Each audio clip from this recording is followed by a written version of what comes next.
কোন সাইডে দাঁড়াবো, এত বড় একটা ছবি দিয়েছো তোমরা। আচ্ছা, ওকে মাই ডিয়ার স্টুডেন্ট, আশা করি আপনারা অনেক ভালো আছেন।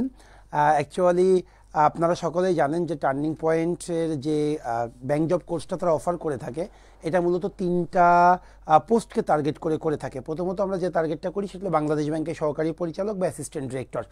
আচ্ছা, আসসালামু আলাইকুম। ওয়ালাইকুম আসসালাম। আচ্ছা, 2 নাম্বার হলো গভর্নমেন্ট ব্যাংকের সিনিয়র অফিসার, এবং 3 নাম্বার আমরা খুবই গুরুত্বের সাথে ট্রিট করি, সেটা হলো প্রাইভেট ব্যাংকের এমটিও। কারণ আপনারা সকলেই জানেন, অনেস্টলি স্পিকিং প্রাইভেট সেক্টরে যে কয়টা সেক্টর আছে এর মধ্যে আমরা বলতে পারি এখনও পর্যন্ত ব্যাংকিং সেক্টরটা বেশ স্টেবল সেক্টর। হ্যাঁ, কারণ আপনারা জানেন প্রাইভেট ব্যাংকে অনেকগুলো ঝামেলা চলতেছে, তারপরেও যদি আপনি বলেন বেশ স্টেবল একটা সেক্টর যদি বলেন সেটা হলো ব্যাংকিং সেক্টর। আর প্রাইভেট ব্যাংকের এমটিওতে যদি কেউ আপনারা নিয়োগ পান তাহলে কিন্তু আপনারা মনে করবেন যে বেশ আপনারা সফল একজন ব্যাংকার হিসাবে আপনারা আপনাদের জবটা শেষ করতে পারবেন। এবং এখানে রিমিউনারেশন বা বেতনের কথা যদি বলি বা অন্যান্য সুযোগ সুবিধার কথা যদি বলি, এটা কিন্তু হিউজ পরিমাণ আপনাদের সুযোগ সুবিধা আছে। এবং আমাদের 61টা কমার্শিয়াল ব্যাংক আছে, হ্যাঁ, 9টা বিদেশি ব্যাংক আছে, 6টা রাষ্ট্রায়ত্ত কমার্শিয়াল ব্যাংক আছে, যে শিডিউলড ব্যাংক আছে 61টা। এই 61টা ব্যাংকে আমি বলবো প্রাইভেট ব্যাংক যে খুব সম্ভবত 49টা না কয়টা, এই প্রাইভেট ব্যাংকগুলোতে কিন্তু খুব ভালো সার্ভিস সুযোগ সুবিধা আছে।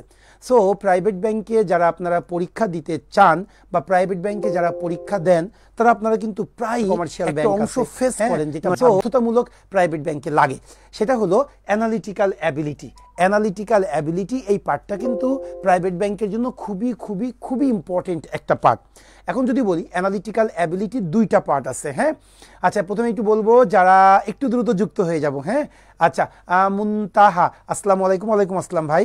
জান্নাতুল ফেরদৌস, ওয়ালাইকুম আসসালাম ভাই। আচ্ছা, অসংখ্য ধন্যবাদ জান্নাতুল ফেরদৌস। হ্যাঁ, যদি একটু বলি, দেখেন আমরা অ্যানালিটিক্যাল অ্যাবিলিটি মূলত এটা প্রাইভেট ব্যাংকের জন্য। সো আপনারা যারা প্রাইভেট ব্যাংকে পরীক্ষা দেবেন, আমি বলবো আজকের ক্লাসটা আপনাদের জন্য একটু কঠিন, আমি সহজ বলবো না, কারণ এই পার্টটা খুবই কঠিন একটা পার্ট, কিন্তু এটা কিন্তু খুবই দরকারি একটা পার্ট। হ্যাঁ, খুবই দরকারি একটা টপিক আজকে আপনারা শিখতে যাবেন। বিশেষ করে যারা প্রাইভেট ব্যাংকে পরীক্ষা দেন, সেটা এমটিও হোক, পিও প্রবেশনারি অফিসার হোক বা ট্রেইনি অফিসার হোক, যে লেভেলেই পরীক্ষা দেন না কেন, এই অ্যানালিটিক্যাল অ্যাবিলিটি পার্টটা খুবই গুরুত্বপূর্ণ। এখন আমি যদি মূল প্রসঙ্গে আসি, অ্যানালিটিক্যাল অ্যাবিলিটি 2টা পার্ট, একটা হলো ক্রিটিক্যাল রিজনিং আর একটা হলো আপনার পাজেল। এই 2টা পার্টই মূলত এসে থাকে। আরেকটা আছে data sufficiency. So data sufficiency আপনাদের পরীক্ষায় আসে না, এটা হলো আইবি এর এমবি এর পরীক্ষাতে আসে। সো এই জন্য যেহেতু আমরা ব্যাংকটাকে ফোকাস করে আমরা আমাদের প্রস্তুতিটাকে নিব, এই জন্য বলবো আমরা 2টা পার্ট আপনাদেরকে শিখাবো। একটা হলো ক্রিটিক্যাল রিজনিং এবং আরেকটা হলো পাজেল, যেটা আমরা অ্যানালিটিক্যালের মূল অংশ বলে থাকি। সো আজকে আমি যে ক্লাসটা নিব সেটা হলো ক্রিটিক্যাল রিজনিংয়ের উপরে আমি ক্লাসটা নিব। আর নেক্সট শুক্রবার বা শনিবার আমি আরও একটা ক্লাস নিব, সেটা হলো পাজেলের উপরে। সো আপনারা যদি এই 2টা ক্লাস করেন, আমি আশা করব আপনারা বেশ ভালো করতে পারবেন প্রাইভেট ব্যাংকের পরীক্ষাগুলোতে। এখন একটা কথা শোনেন, সবচেয়ে মজার যে ব্যাপারটা অ্যানালিটিক্যাল অ্যাবিলিটির ক্ষেত্রে, সেটা বলবো এটা অনেকটা না কমন পাওয়া যায়। বিশেষ করে আজকের যে টপিকটা ক্রিটিক্যাল রিজনিং, আমি বলবো ক্রিটিক্যাল রিজনিং আপনি 30টা ক্রিটিক্যাল রিজনিং পড়েন, আপনি কমন পাবেন। এখন যদি বলেন স্যার এটা কেন, কোন পরীক্ষাতে আসে, সেটা যদি একটু বলি, দেখেন এখন খুব লুক্রেটিভ একটা পোস্ট, কয়েকটা ব্যাংক খুব ভালো স্যালারি দিচ্ছে। যেমন সিটি ব্যাংকের কথা বলতে পারি, মিউচুয়াল ট্রাস্ট ব্যাংকের কথা বলতে পারি, ব্রাক ব্যাংকের কথা বলতে পারি, ইবিএল এর কথা বলতে পারি। খুব ভালো তারা আর কি সুযোগ সুবিধা দেয় বা বেতন কাঠামো অনেক বেশি, স্টার্টিং বেতনই কিন্তু 1 লাখ প্লাস হয়ে যাচ্ছে। সো এই সকল পরীক্ষা, এরপরে লাস্ট ডাচ বাংলা ব্যাংকের পরীক্ষাটা হলো, এই সকল পরীক্ষাগুলোতে দেখবেন আপনারা ক্রিটিক্যাল রিজনিং এই পার্টটা থেকে প্রচুর পরিমাণে কোশ্চেন আসে। সো এই ক্রিটিক্যাল রিজনিং এই পার্টটা ইনশাল্লাহ আমি আজকে শেষ করব, এবং আগামী শনিবার আমি আপনাদের আরও একটা ক্লাস নিব, সেটা হবে পাজেলের ওপরে। ক্লিয়ার বিষয়টা?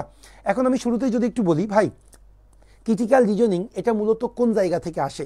এটা মূলত যারা জিম্যাট পরীক্ষা দেয়, জিম্যাটের পরীক্ষা, সেই জিম্যাট পরীক্ষাতে ক্রিটিক্যাল রিজনিং পার্টটা আসে। এবং আপনারা জানেন কিনা, পৃথিবীর সবচেয়ে কঠিনতম পরীক্ষার একটা হলো জিম্যাট পরীক্ষা। সেই জিম্যাটে যেহেতু ক্রিটিক্যাল রিজনিংটা আসে, সো এই জায়গাটাতে প্রস্তুতিটাও বেশ কঠিন হয়ে থাকে। কিন্তু আমি চেষ্টা করব আজকে, আমি আপনাদেরকে যে 1.5 ঘন্টা ক্লাস নিব, এই 1.5 ঘন্টায় আমি চেষ্টা করব এই বিষয়টাকে একটু সহজবোধ্যভাবে আপনাদের সামনে উপস্থাপন করার জন্য। এবং আমি আজকে ক্রিটিক্যাল রিজনিংয়ের যে 4টা বা 5টা সেগমেন্ট আছে, এই 4টা বা 5টা সেগমেন্টের সবগুলা সেগমেন্টই আমি আপনাদেরকে একটু বোঝানোর চেষ্টা করব। আমার অনুরোধ থাকবে যেহেতু বিষয়টা নতুন এবং যে বিষয়টা খুব বেশি ইজি না, সেই জন্য আমার অনুরোধ থাকবে আপনারা অবশ্যই এই বিষয়টা একটু নেওয়ার চেষ্টা করবেন। কারণ আপনার প্রথমে যদি ইন্টেনশন বা মোটিভটাই যদি মানে যে আমি অ্যাকসেপ্ট করব, এইটা যদি একবার আপনি মনে সেট করতে পারেন, যত কঠিনই হোক না কেন আপনি ওইটা অ্যাকসেপ্ট করতে পারবেনই পারবেন। আর শুরুতেই যদি মনে হয় দূর অ্যানালিটিক্যাল অ্যাবিলিটি এটা তো শুধু প্রাইভেট ব্যাংকে আসে, এটা আমি পড়বো না, মানে এটা পারবো না, থাক এটা বাদ দিয়ে দিব, তাহলে আমি যতই সহজ করে আপনাদেরকে বোঝাই না কেন আপনি কখনোই এটা নিতে পারবেন না। এই জন্য আমি বলবো আপনাকে টেক করার ইচ্ছাটা থাকতে হবে, এটা কিন্তু মূল একটা বিষয়। আর একটা বিষয় আমি যদি বলি, দেখেন আপনাকে করতে হবে কি, যেহেতু জবটা পাইতে হবে, জব তো সবাই পাবে না। যারা দেখা যাচ্ছে যে পরীক্ষা দিল 80,000 মধ্যে জব পাবে কিন্তু মাত্র 200 জন বা 150 জন। সো আপনি অবশ্যই আপনার ভিতরে কিছু থাকতে হবে যেটা অন্যদের ভিতরে নাই। সো আমি বলবো এই অ্যানালিটিক্যাল অ্যাবিলিটির ক্রিটিক্যাল রিজনিং এবং পাজেল, এই দুইটা কিন্তু আপনার লাইফে একটা ট্রাম্প কার্ড হিসাবে ব্যবহার হতে পারে। আমাদের ট্রাম্প করি, হ্যাঁ, এই ট্রাম্প কার্ড হিসাবে কিন্তু আপনারা এই দুইটাকে ব্যবহার করতে পারবেন। এবং আমি আজকে আপনাদের 15টা বা 17টা অ্যানালিটিক্যাল ক্রিটিক্যাল রিজনিংয়ের কোশ্চেন করাবো। আপনি দেখবেন পরীক্ষাতে যে কোশ্চেনগুলো আসে এইগুলাই বারবার পরীক্ষায় আসবে, এইগুলা থেকেই একদম কমন এইগুলাই রিপিট হয়, সেগুলো একটু আপনারা ভালো করে মাথায় রাখবেন। স্যার গতকাল ট্রাস্ট ব্যাংকের ট্রেইনি জুনিয়র অফিসারের পরীক্ষায় ক্রিটিক্যাল রিজনিং দিয়েছিল 5 বছরের লোন ডিসবার্সের উপর। হ্যাঁ আচ্ছা, আজিম ও হলো গতকালকে জুনিয়র অফিসারের পরীক্ষা দিয়েছে ট্রাস্ট ব্যাংকের। আমি বলি প্রাইভেট ব্যাংকে হর হামেশাই আপনার এই ক্রিটিক্যাল রিজনিং থেকে কোশ্চেন হবে। এবং তুমি দেখো যারা গতকালকে এই ক্রিটিক্যাল রিজনিং পার্টটা বাদ দিয়ে গিয়েছো, আজকের ক্লাসটা করলে দেখবা তোমরা এই ক্রিটিক্যাল রিজনিং পার্টটা তোমাদের আর বাদ দিতে হবে না। স্যার আপনার ক্লাসগুলো অনেক আচ্ছা, ওকে রিপন সরকার, অসংখ্য ধন্যবাদ আপনাকে। আচ্ছা যদি একটু বলি তাহলে আমরা অনেক কথা হলো, তাহলে এখন চলো আমরা আমাদের ক্লাস শুরু করি।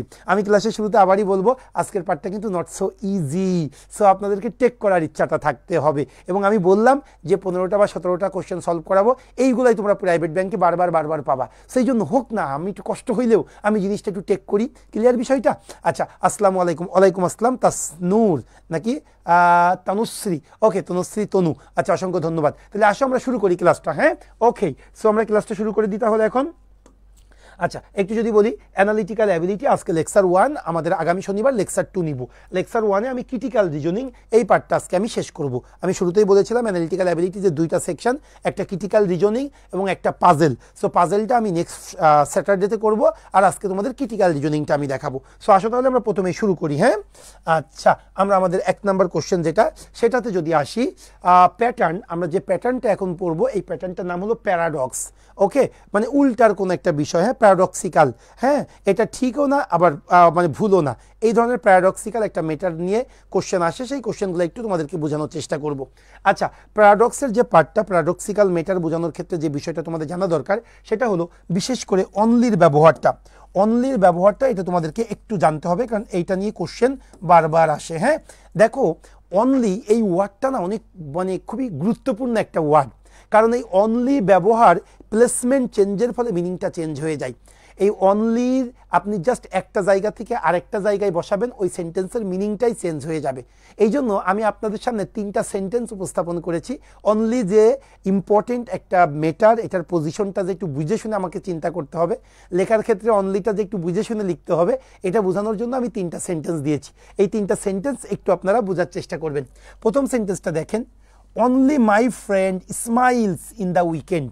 ভালো করে বুঝবেন, অনলি মাই ফ্রেন্ড, কেবলমাত্র আমার বন্ধুই স্মাইলস, হাসবে ইন দ্য উইকেন্ড, মানে উইকেন্ডে আর কেউ হাসতে পারবে না, শুধুমাত্র আমার ফ্রেন্ডই হাসবে। এটার দ্বারা কিন্তু এটা বোঝায়। তাহলে অনলিটা মনে রাখবেন, যে ওয়ার্ডের পূর্বে বসবে ওই ওয়ার্ডটাকে এমফেসাইজ করবে। অনলি যে ওয়ার্ডের পূর্বে বসে ওই ওয়ার্ডটাকে এমফাসাইজ করে। পুরো সেন্টেন্সের মধ্যে অনলি যে ওয়ার্ডের পূর্বে থাকবে ওই ওয়ার্ডটাকেই শুধু এমফাসাইজ করবে। একটু যদি বলি আপনাদেরকে, দেখেন অনলি মাই ফ্রেন্ড, এখানে অনলি কথাটা কিন্তু মাই ফ্রেন্ডের আগে এসেছে। তার মানে কি, আমার ফ্রেন্ডই কেবল হাসে কি কবে, উইকেন্ডে, আর কেউ হাসতে পারবে না। এবার আসেন 2 নাম্বার সেন্টেন্সটা একটু যে দেখেন কি বলতেছে, মাই ফ্রেন্ড স্মাইলস, আমার ফ্রেন্ড হাসে অনলি ইন দ্য উইকেন্ড। তার মানে কি, আমার ফ্রেন্ড কেবল উইকেন্ডেই হাসবে, অন্য কোনো দিন হাসবে না। ভাই প্রথম সেন্টেন্স এবং দ্বিতীয় সেন্টেন্সের পার্থক্যটা প্লিজ একটু বোঝার চেষ্টা করবেন।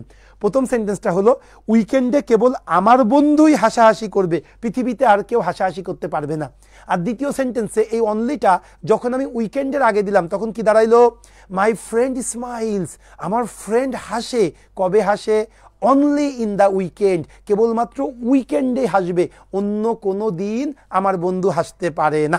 এবার 3 নাম্বারটা আসেন, কি বলতেছে, my friend only smiles in the weekend, উইকেন্ডে আমার বন্ধু শুধুই হাসে, মানে অন্য কোনো কাজ করে না, সারাদিন শুধু হাসি ঠাট্টা করবে।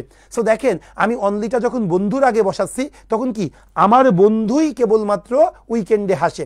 অনলিটা যখন আমি উইকেন্ডের আগে বসাচ্ছি আমার বন্ধু কেবলমাত্র উইকেন্ডেই হাসে, অন্য কোনো দিন হাসে না।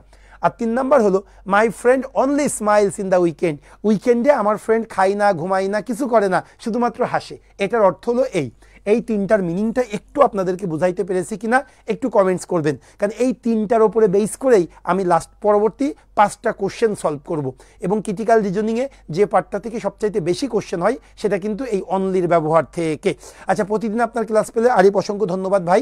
একটু জাস্ট কমেন্টস করো যে তোমরা এইটা বুঝতে পেরেছো কিনা অনলির ব্যবহার।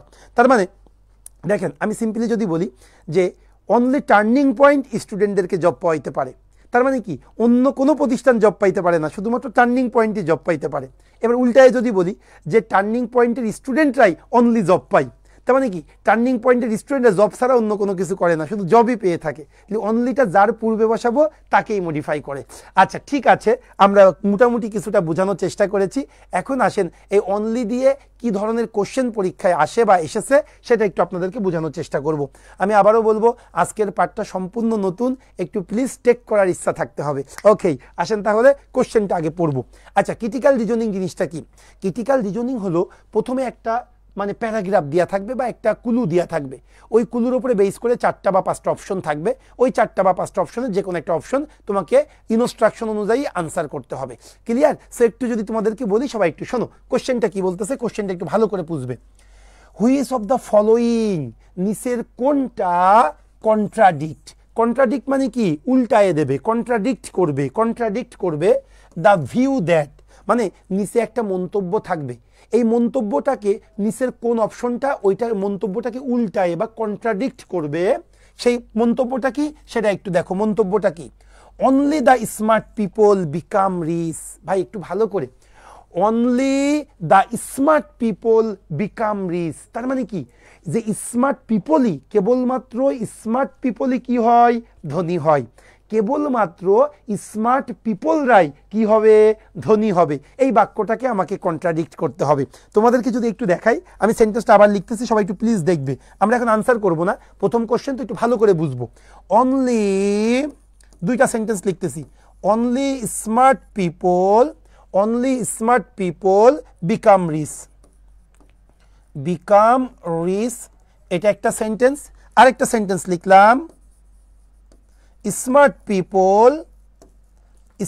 People become only rich. হ্যাঁ, 2টা সেন্টেন্স। হ্যাঁ, আচ্ছা তোমাদের মনে হতে পারে সেন্টেন্স 2টা সেম কিন্তু মিনিং কিন্তু ভিন্নতা আছে। Clear? So only smart people become rich, তার মানে কি যে রিচ হইতে গেলে কেবল স্মার্ট পিপলই হইতে হবে, আনস্মার্ট বা যুবুথুবু মানুষ কোনোদিন কি হইতে পারে না, তারা কোনোদিনই রিচ হইতে পারে না। প্রথম সেন্টেন্সটা এই। আর দ্বিতীয় সেন্টেন্সটা হলো smart people become only rich, মানে স্মার্ট পিপলরা ধনীই হবে, স্মার্ট পিপলরা কি হইতে পারবে না, তারা গরিব হইতে পারবে না, তারা অন্য কিছু হইতে পারবে না, তারা কেবল ধনীই হবে, তারা শিক্ষিতও হইতে পারবে না, তারা কেবল ধনীই হবে। হ্যাঁ, সো তোমাদের একটা বলি, এই অনলি যুক্ত বাক্যকে যদি আমাকে কন্ট্রাডিক্ট করতে হয়, অনলি যুক্ত বাক্যকে কন্ট্রাডিক্ট মানে কি? ভুল প্রমাণ করা। ভাই কন্ট্রাডিক্ট মানে হলো ভুল প্রমাণ করা। ধরো প্রথম সেন্টেন্স যেটা আছে only smart people become rich, এই সেন্টেন্সটাকে আমাকে ভুল প্রমাণ বা কন্ট্রাডিক্ট করতে হবে। ভুল প্রমাণ করতে গেলে তোমরা যে কাজটা করবে, অনলির পরে যে ওয়ার্ডটা আছে এই ওয়ার্ডটাকে তোমরা অ্যান্টোনিম করে দেবে। ভাই তাহলে ভালো করে একটা জিনিস মনে রাখো, অনলি যুক্ত বাক্যকে যদি আমাকে কন্ট্রাডিক্ট বা ভুল প্রমাণ করতে হয় তাহলে আমরা কিভাবে ভুল প্রমাণ করব? অনলির পরে যে ওয়ার্ডটা আছে এই ওয়ার্ডটাকে আমরা অ্যান্টোনিম করে নিব।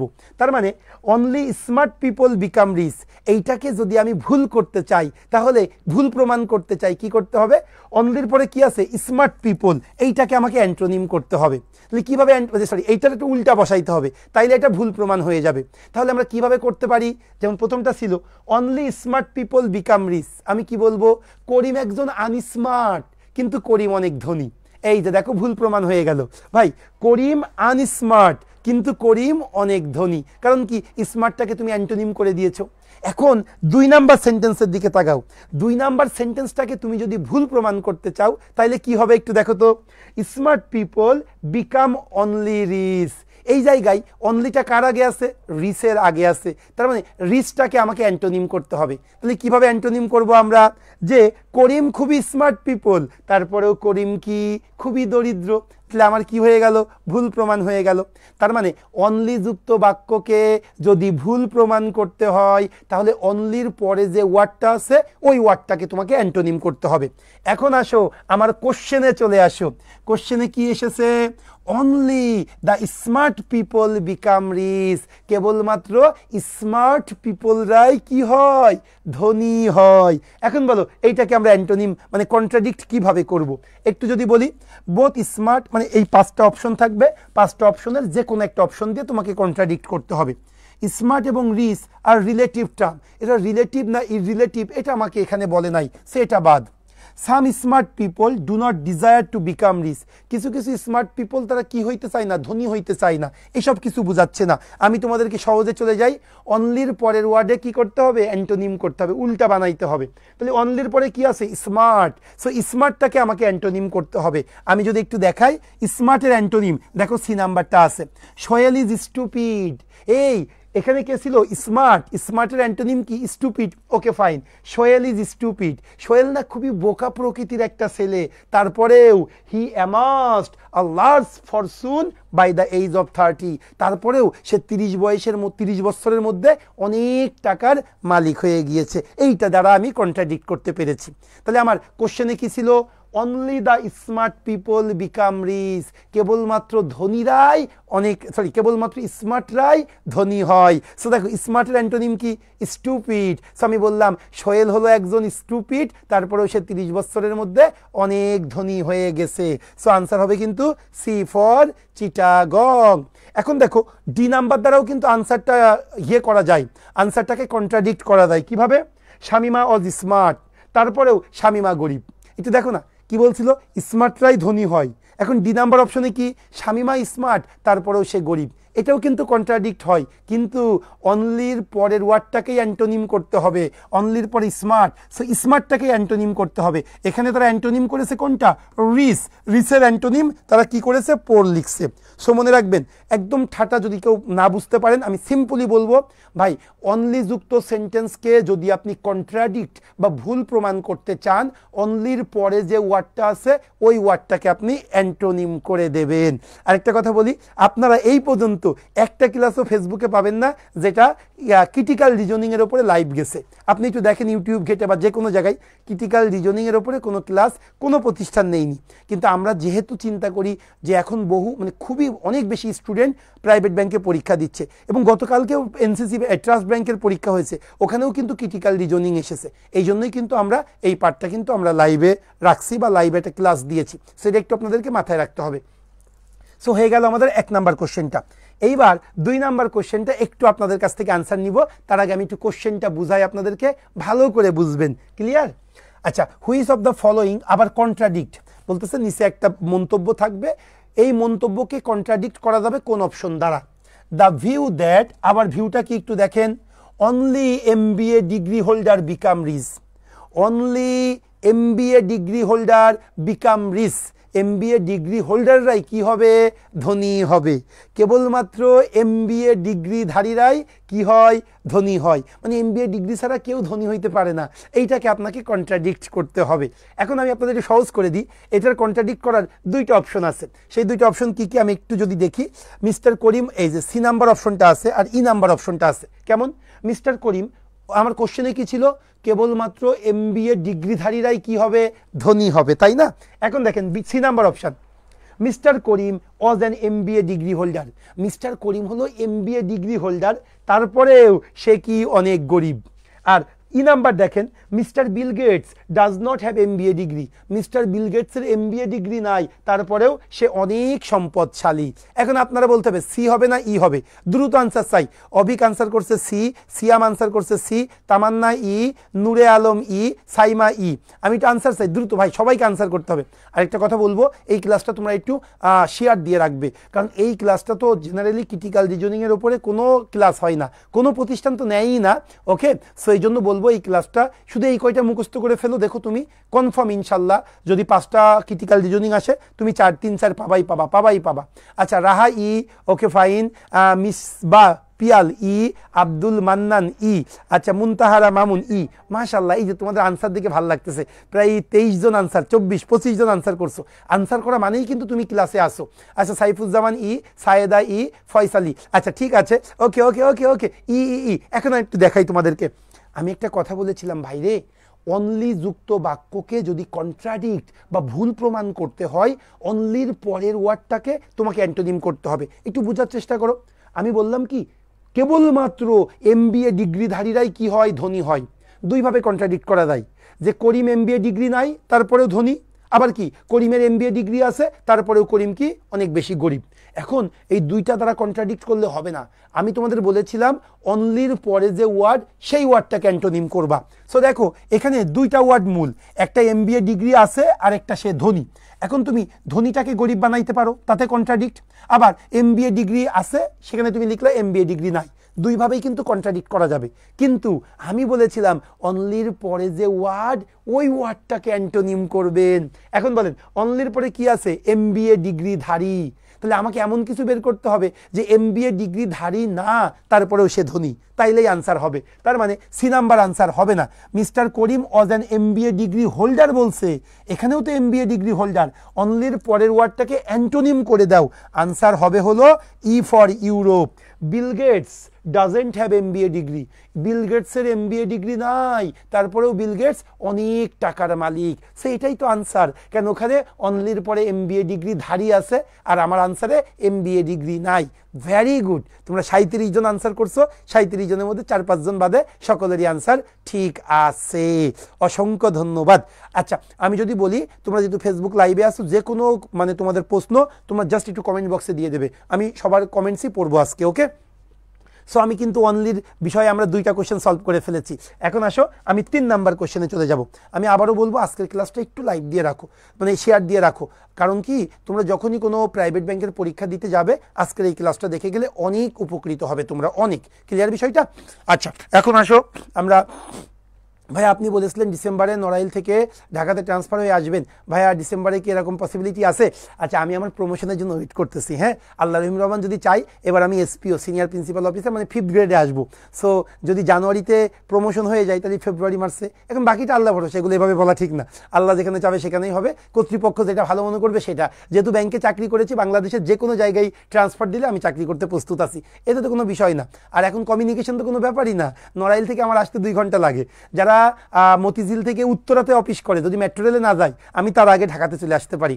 ওকে স্যার, ট্রাস্ট ব্যাংকে গতকাল লিখিত 8 মার্ক ও এমসিকিউতে 5 মার্কের প্রশ্ন এসেছিল অ্যানালিটিক্যাল অ্যাবিলিটি থেকে। আচ্ছা, মনে হয়েছে তুমি ট্রাস্ট ব্যাংকের পরীক্ষা অনেক স্টুডেন্ট দিয়েছে। আচ্ছা ওকে, আর কথা নেই, আসেন তাহলে আমরা 3 নাম্বার কোশ্চেন করব, ভালো করে বুঝবেন ভাই। হ্যাঁ, আচ্ছা, Sabina must be a nurse. Sabina নিশ্চিত একটা নার্স হবে, নিশ্চিত সাবিনা একজন নার্স। কেন আমি নিশ্চিত করে বললাম? কারণ she is wearing an apron, কারণ সে একটা অ্যাপ্রন পরে এসেছে। ভাই শোনেন না, ভালো করে বুঝবেন। আমি একটা মানুষকে, ওই যে অ্যাপ্রন মানে সাদা যে পোশাক, আমি একটা মানুষকে সাদা পোশাক পরে আছে, আমি বললাম নিশ্চিত এই মানুষটা নার্স, নিশ্চিত এই মানুষটা নার্স। ওকে, দেখো ভালো করে আগে কোশ্চেনটা বোঝেন। Sabina must be a nurse, Sabina একজন অবশ্যই অবসম্ভাবী সাবিনা নার্স হবে। She is wearing an apron, কারণ সে না অ্যাপ্রন পরে আছে। দ্য কনক্লুশন অ্যাবাভ, কনক্লুশনটা কি? সে একজন nurse. Is valid only if it is true that, নিচের কোনটা জানা থাকলে এই কন্ডিশনটাকে আপনি ট্রু বলতে পারবেন। ভাই আমি একটু বুঝাই, ভালো করে শোনেন।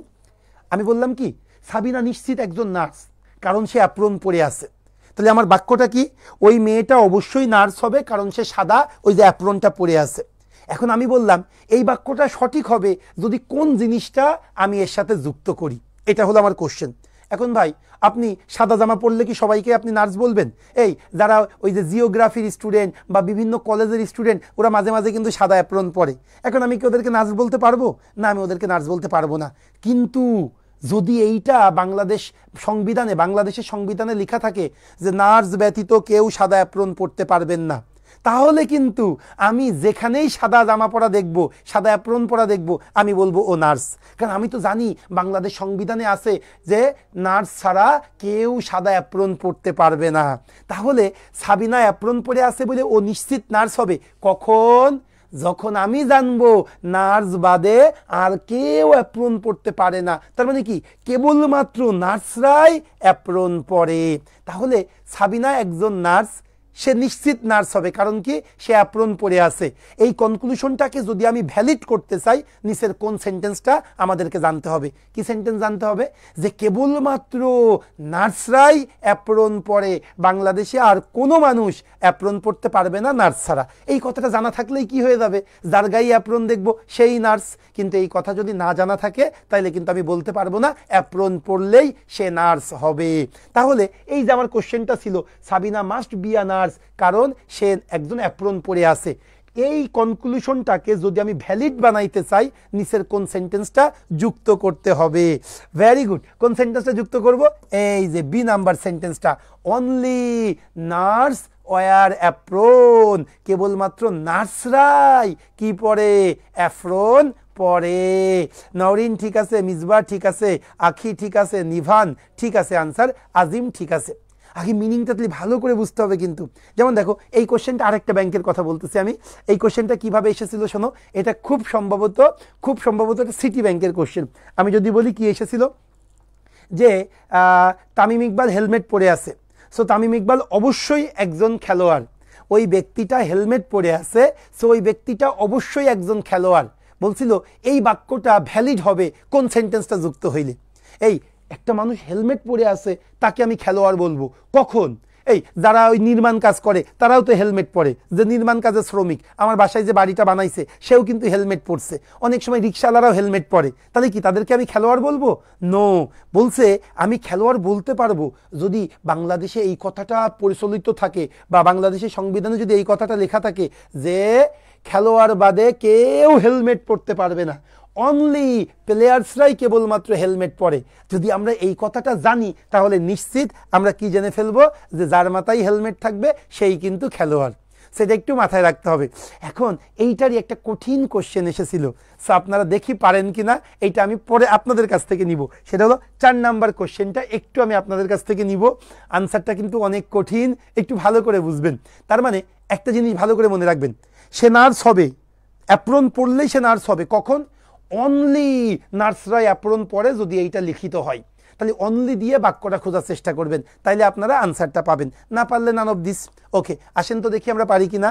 আচ্ছা ওকে ফাইন, আমি আবারও বলবো তোমাদেরকে আনসার করতে হবে।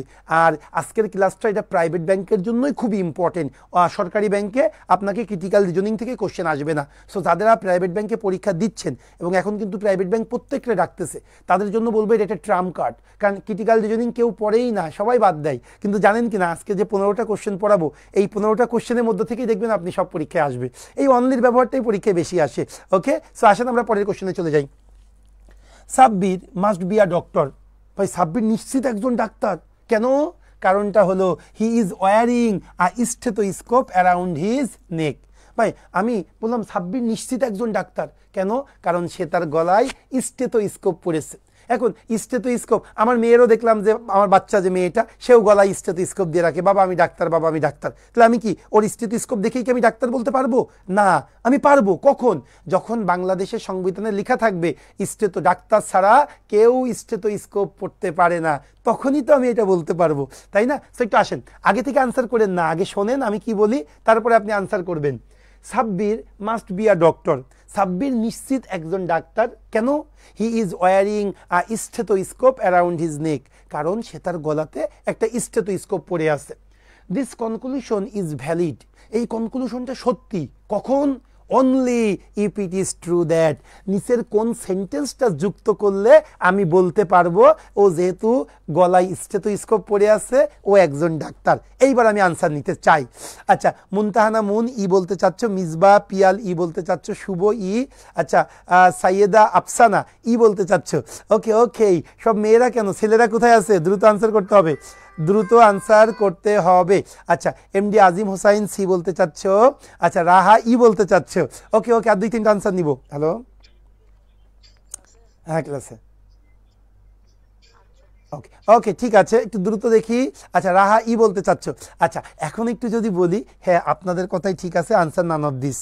কারণ ও যেহেতু গলায় স্টেথোস্কোপ পরে আছে, স্টেথোস্কোপ দেখে আমি তাকে ডাক্তার বলবো কখন?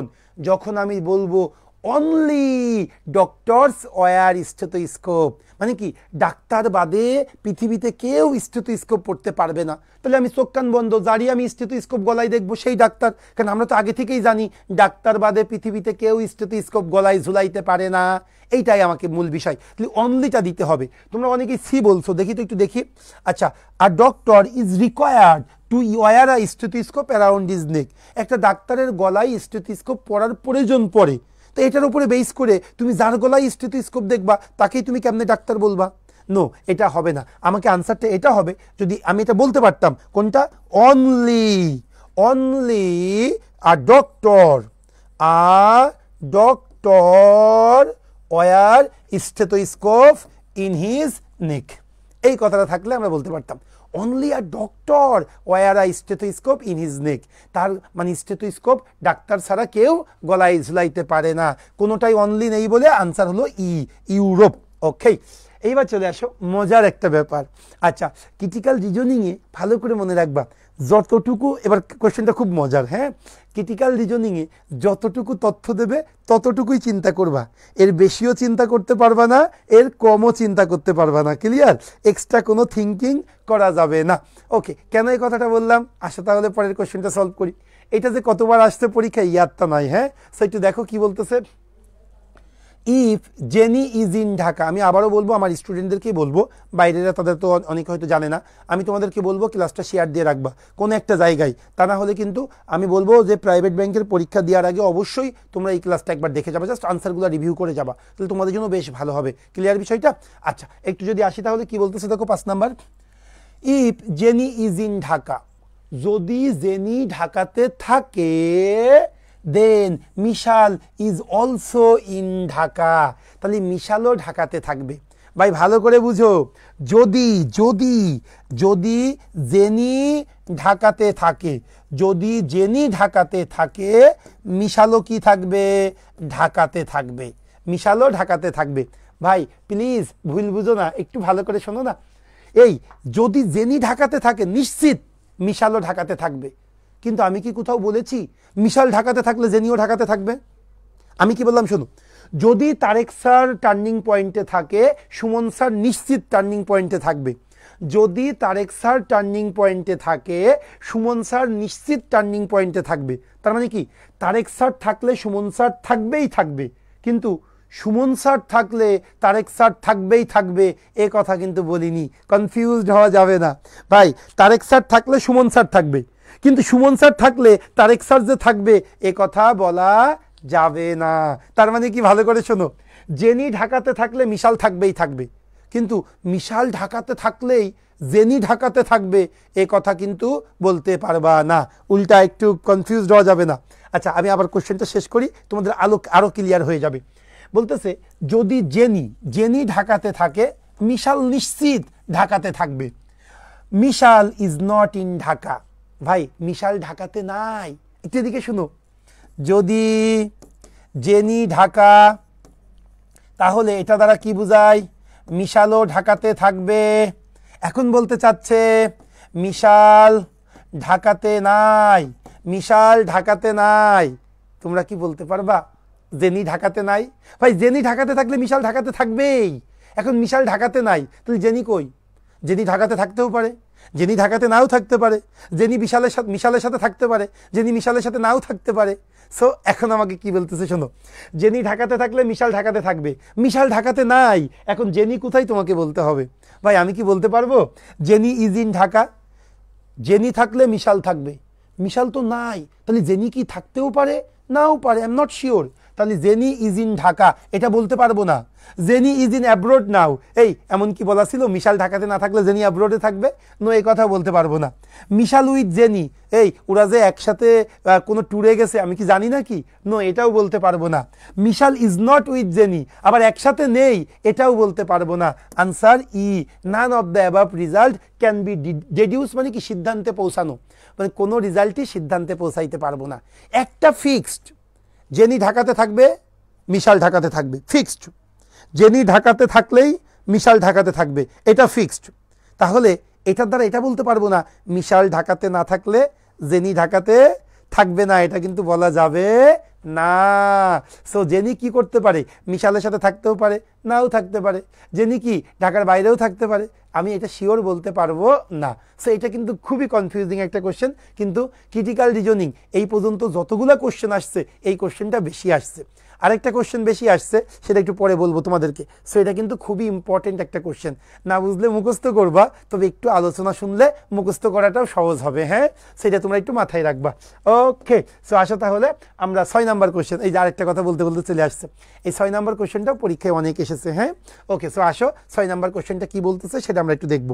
ভাই এত কঠিন ক্লাস আমি লাইভে না নিলেও কিন্তু পারতাম, কিন্তু আমার মনে হয়েছে যে এখন এই যে গতকালকেও পরীক্ষা হয়েছে, হ্যাঁ, ট্রাস্ট ব্যাংকের প্রতি সপ্তাহে একটা করে প্রাইভেট ব্যাংকের পরীক্ষা হচ্ছে, আর প্রাইভেট ব্যাংকে প্রচুর পরিমাণে ক্রিটিক্যাল রিজনিং থেকে কোশ্চেন আসতেছে। সেই জন্য চিন্তা করলাম হোক না কঠিন ক্লাস, তারপরেও স্টুডেন্টরা জানবে, মিনিমাম 10 জন 15 জন স্টুডেন্ট তো থাকবে যারা রিয়ালাইজ করতে পারবে। সো আমরা অবশ্যই এই বিষয় এই কাজগুলো করি।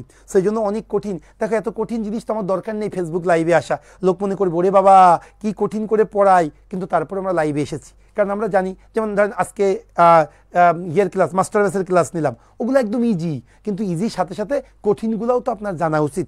এগুলো যে খুব বেশি আসে তা না, প্রাইভেট ব্যাংকের এমটিও পদে বেশি আসে, কিন্তু আমি চাই এই বিষয়গুলো যেহেতু অনেকেই বেশিরভাগ পড়ে না, 99.99% স্টুডেন্ট পড়ে না, সো 0.01% স্টুডেন্ট যদি পড়ে তার চাকরিটা কিন্তু অবধারিত, এটা মাথায় রাখবা। ভাইয়া দোয়া করি আপনি আচ্ছা প্রতিষ্ঠানের নাম বলা ঠিক না, আলহামদুলিল্লাহ ইচ্ছা আছে ব্যাংকের এমডি হওয়ার, বাকিটা আল্লাহ রহিম রহমান যা চাইছে তাই। ওকে, ব্যাংকের নাম বলা যাবে না। হ্যাঁ, আসেন তাহলে আমরা 6 নাম্বার কোশ্চেনে চলে আসি। কোশ্চেন নাম্বার 6 কি বলতেছে সেটা আমরা একটু দেখব। সবাই দেখো, অল এলিফ্যান্টস আর গ্রে। ভাই আমরা যখন হাতিদের গায়ের রং দেখি, আমরা দেখি কি সকল হাতি কি গ্রে কালারের। ওকে, অল মাইস আর গ্রে। আবার আমরা যখন ইঁদুরের গায়ের রং দেখলাম তখনও দেখলাম সকল ইঁদুরই কি কালার, গ্রে কালার। ভাই যতগুলা হাতি দেখি সকল হাতি গ্রে কালার, যতগুলা ইঁদুর দেখি ইঁদুরও দেখলাম ধূসর বর্ণের বা গ্রে কালারের। ওকে, দেয়ারফর এই কারণে রাইটার কি করতেছে, আই কনক্লুড দ্যাট, এই কারণে বলতেছে রাইটার বলতেছে আমি একটা সিদ্ধান্তে পৌঁছাইতে চাই যে অল এলিফ্যান্টস আর মাইস, সকল হাতি একসময় কি ছিল, ইঁদুর ছিল। ভাই শোনো না, আমি একটু হাতির দিকে তাকাইলাম, 10টা হাতি, আমি দেখলাম সবগুলো হাতি গ্রে কালার। আবার আমি 10টা ইঁদুরের দিকে তাকাইলাম, আমি দেখলাম ইঁদুরগুলোও গ্রে কালার।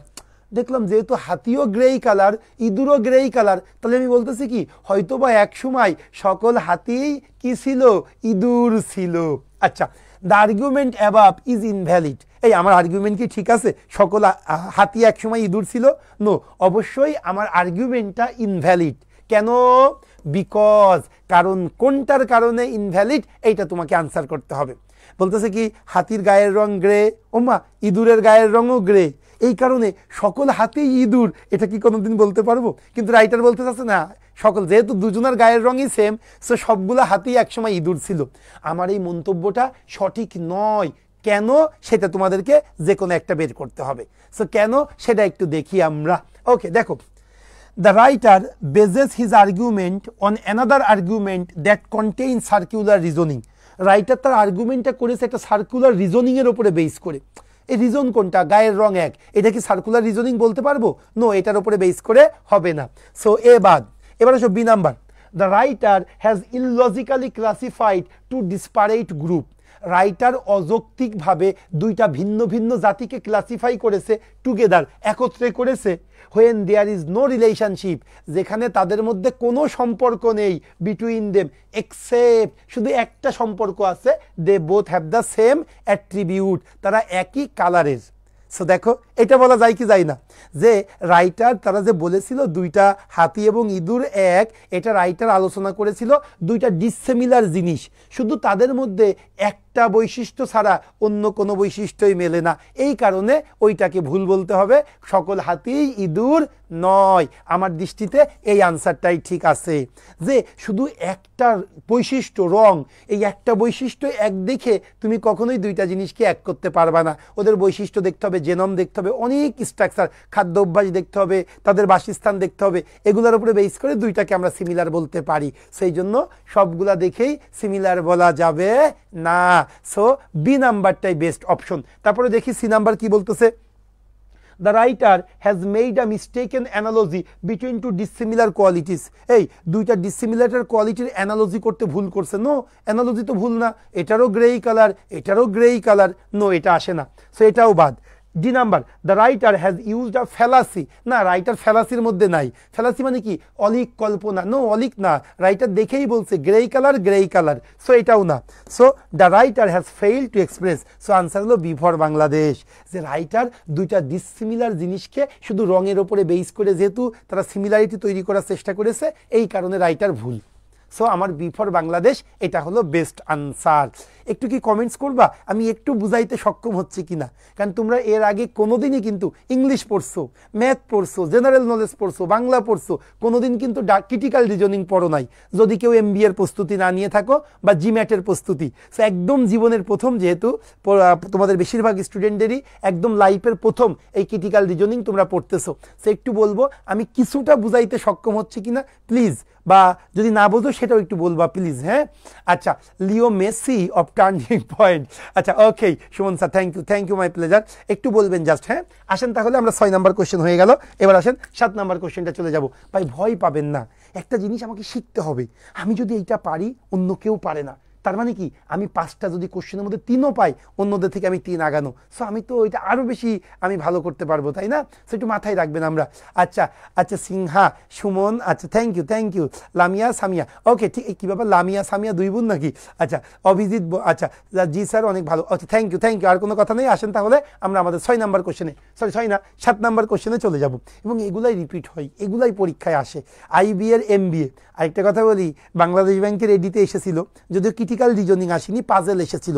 নেক্সট ক্লাসটা অবশ্যই করবেন, কারণ পাজেলটা বেশি ইম্পর্টেন্ট। হ্যাঁ, পাজেলটা ক্রিটিক্যাল রিজনিং দুইটাই আসে বেশি, তবে পাজেলটা বাংলাদেশ ব্যাংকের রিটেনেও আসে, সো এই জন্য মাথায় রাখবেন আপনারা। ওকে জি স্যার, বুঝতেছি। আচ্ছা, ওকে রয়, অসংখ্য ধন্যবাদ। রাহা, এর আগে কোনোদিন এভাবে আচ্ছা পড়া হয়? অবশ্যই পড়ো নাই, কারণ এটা একদম নতুন তোমাদের। ওকে, আর কোনো কথা নেই, আসো, আর কমেন্টস না। এবার আমরা আবার আমাদের কোশ্চেনে ফিরে আসবো। আমি আবারও বলবো, আজকের ক্লাসটা তোমরা শেয়ার দিয়ে রাখতে পারো। হ্যাঁ, কারণ ক্রিটিক্যাল রিজনিংয়ের পরে কেউ ক্লাস নেইনি, এর আগে আমি 100তে 100, কোনো প্রতিষ্ঠানই নেইনি। সো ইনশাল্লাহ এগুলো খুব কম ক্লাস হয়। সো তোমরা ক্রিটিক্যাল রিজনিংটা প্রাইভেট ব্যাংকের পরীক্ষার আগে একবার দেখে যাবে।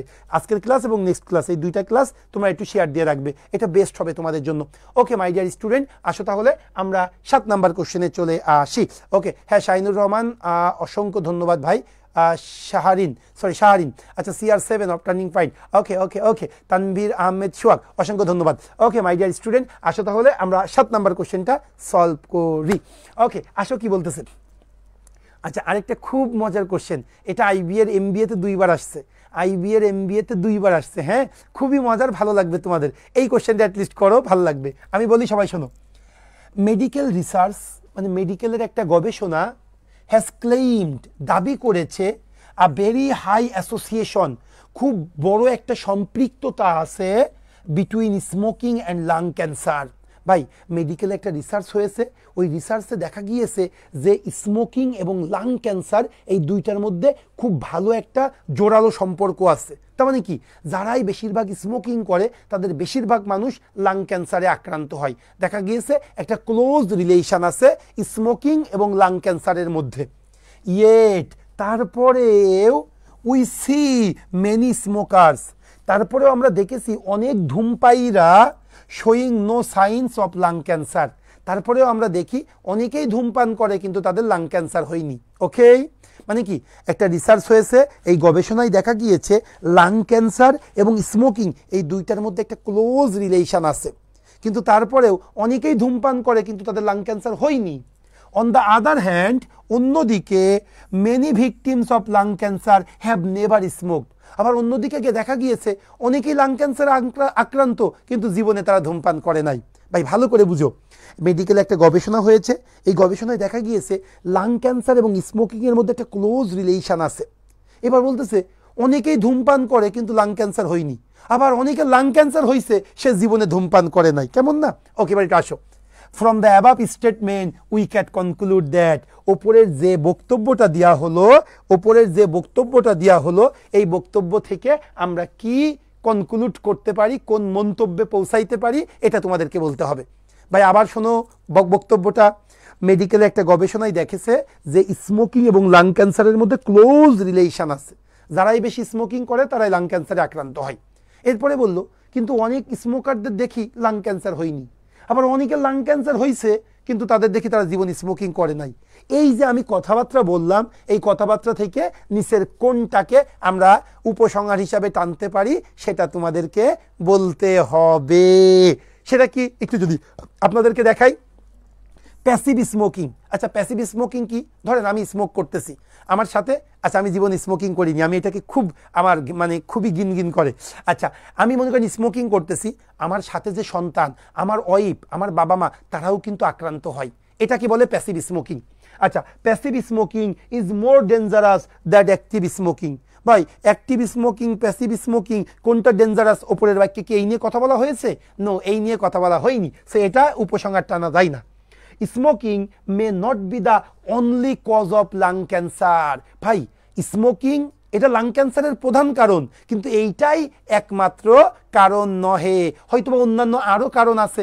এই কারণেই স্মোকিংটা বেশি বড় মেজর কনসার্ন, মেজর কারণ, কিন্তু এইটাই একমাত্র না, হয়তোবা এটার পাশাপাশি আরও একটা কারণ থাকতে পারে। এই জন্যই স্মোকিংয়ের সাথে ক্যান্সারের ভালো সম্পর্ক, কিন্তু অনেকে স্মোকিং করে কিন্তু ক্যান্সার হয় না, অনেকে আবার ক্যান্সার হচ্ছে সে স্মোকিং করে না। তার মানে কি স্মোকিংই একমাত্র কারণ না, এটা ছাড়াও অন্যান্য কারণও আছে, তবে স্মোকিং হয়তোবা প্রধান কারণ।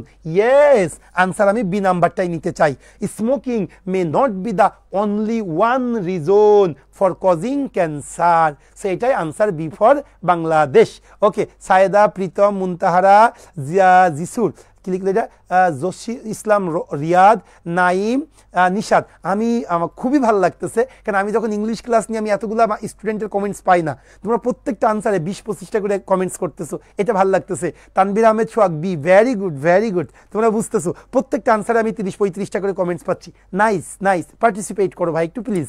ওকে ওকে, তামান্না সুলতানা, বিথি, বি। তার মানে আমি তোমাদের বুঝাইতে পেরেছি, এটা দ্যাটস গ্রেট। সো এটা আনসার। আচ্ছা পরেরটা যদি দেখি, the research findings are inconsistent with the evidence from the real world. No, বাস্তবতার সাথে এটার অমিল তা না।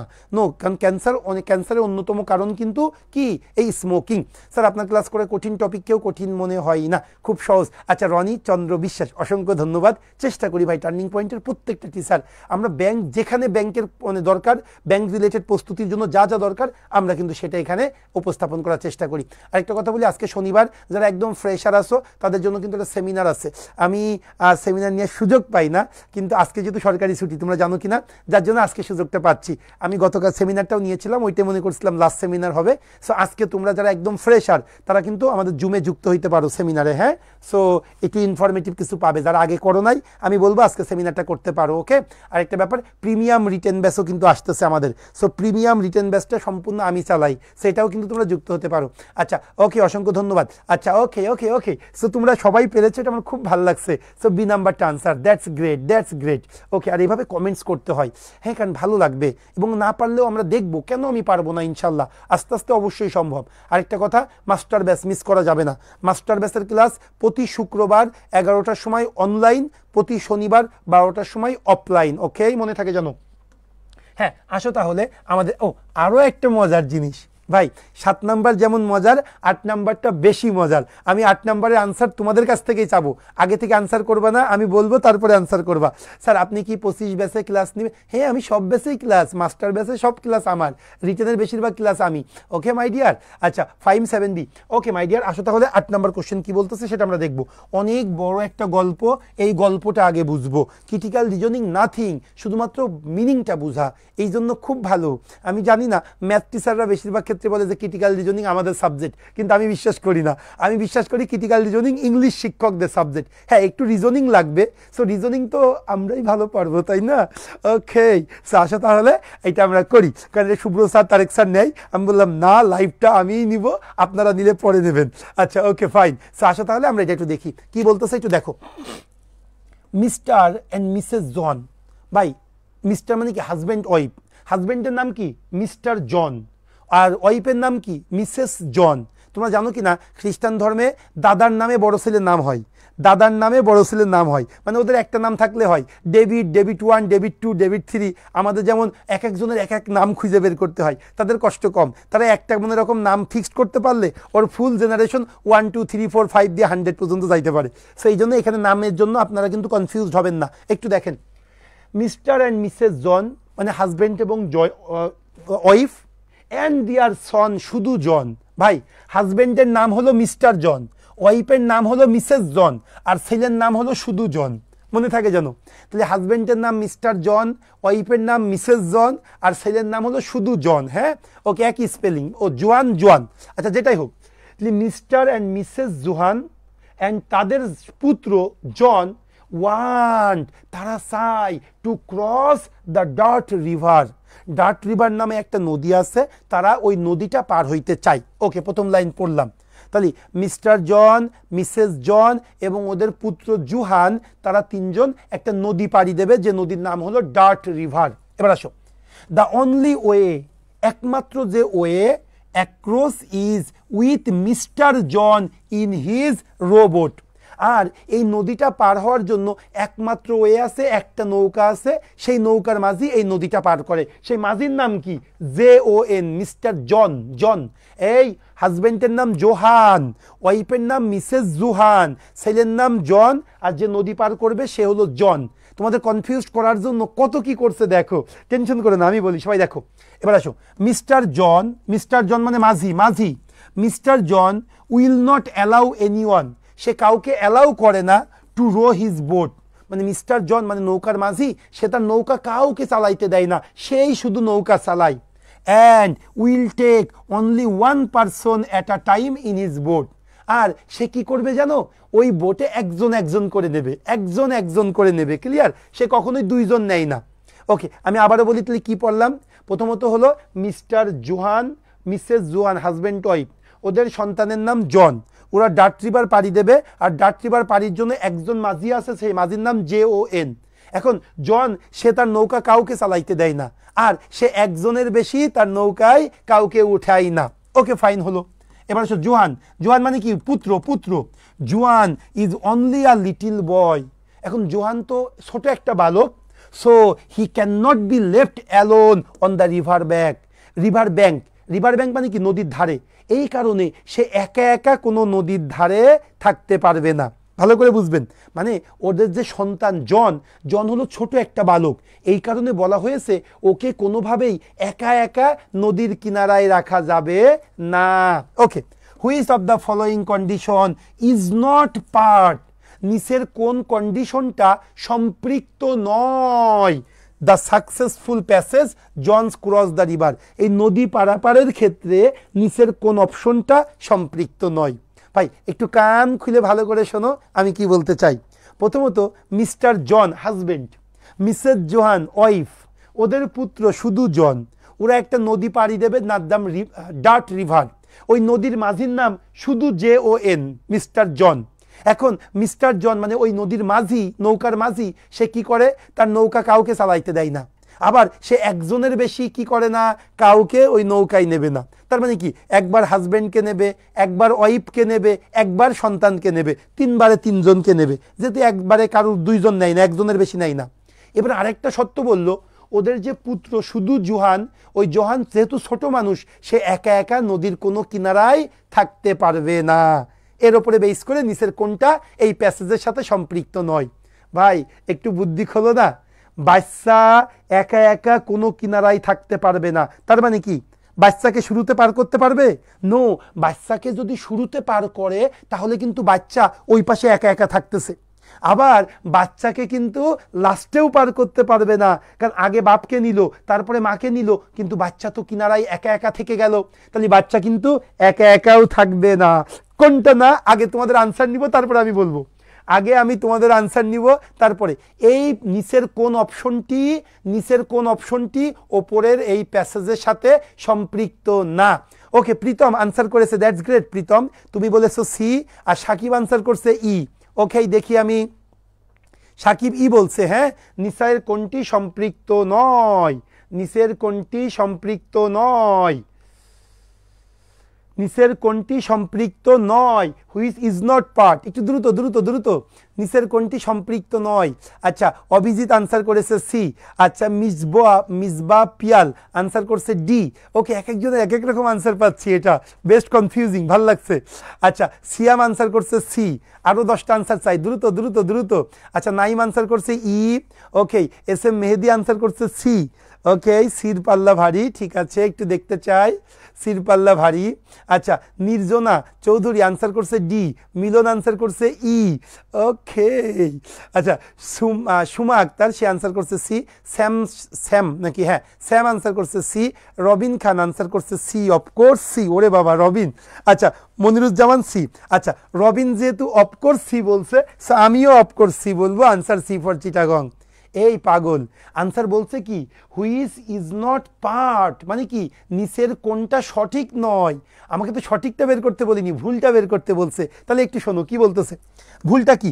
আচ্ছা, Mr John cross the river first. এই হাজব্যান্ড আগে যাইতে পারে, ওয়াইফও আগে যাইতে পারে, এতে কোনো সমস্যা নাই, সেটা সম্পৃক্ত প্যাসেজের সাথে যায়।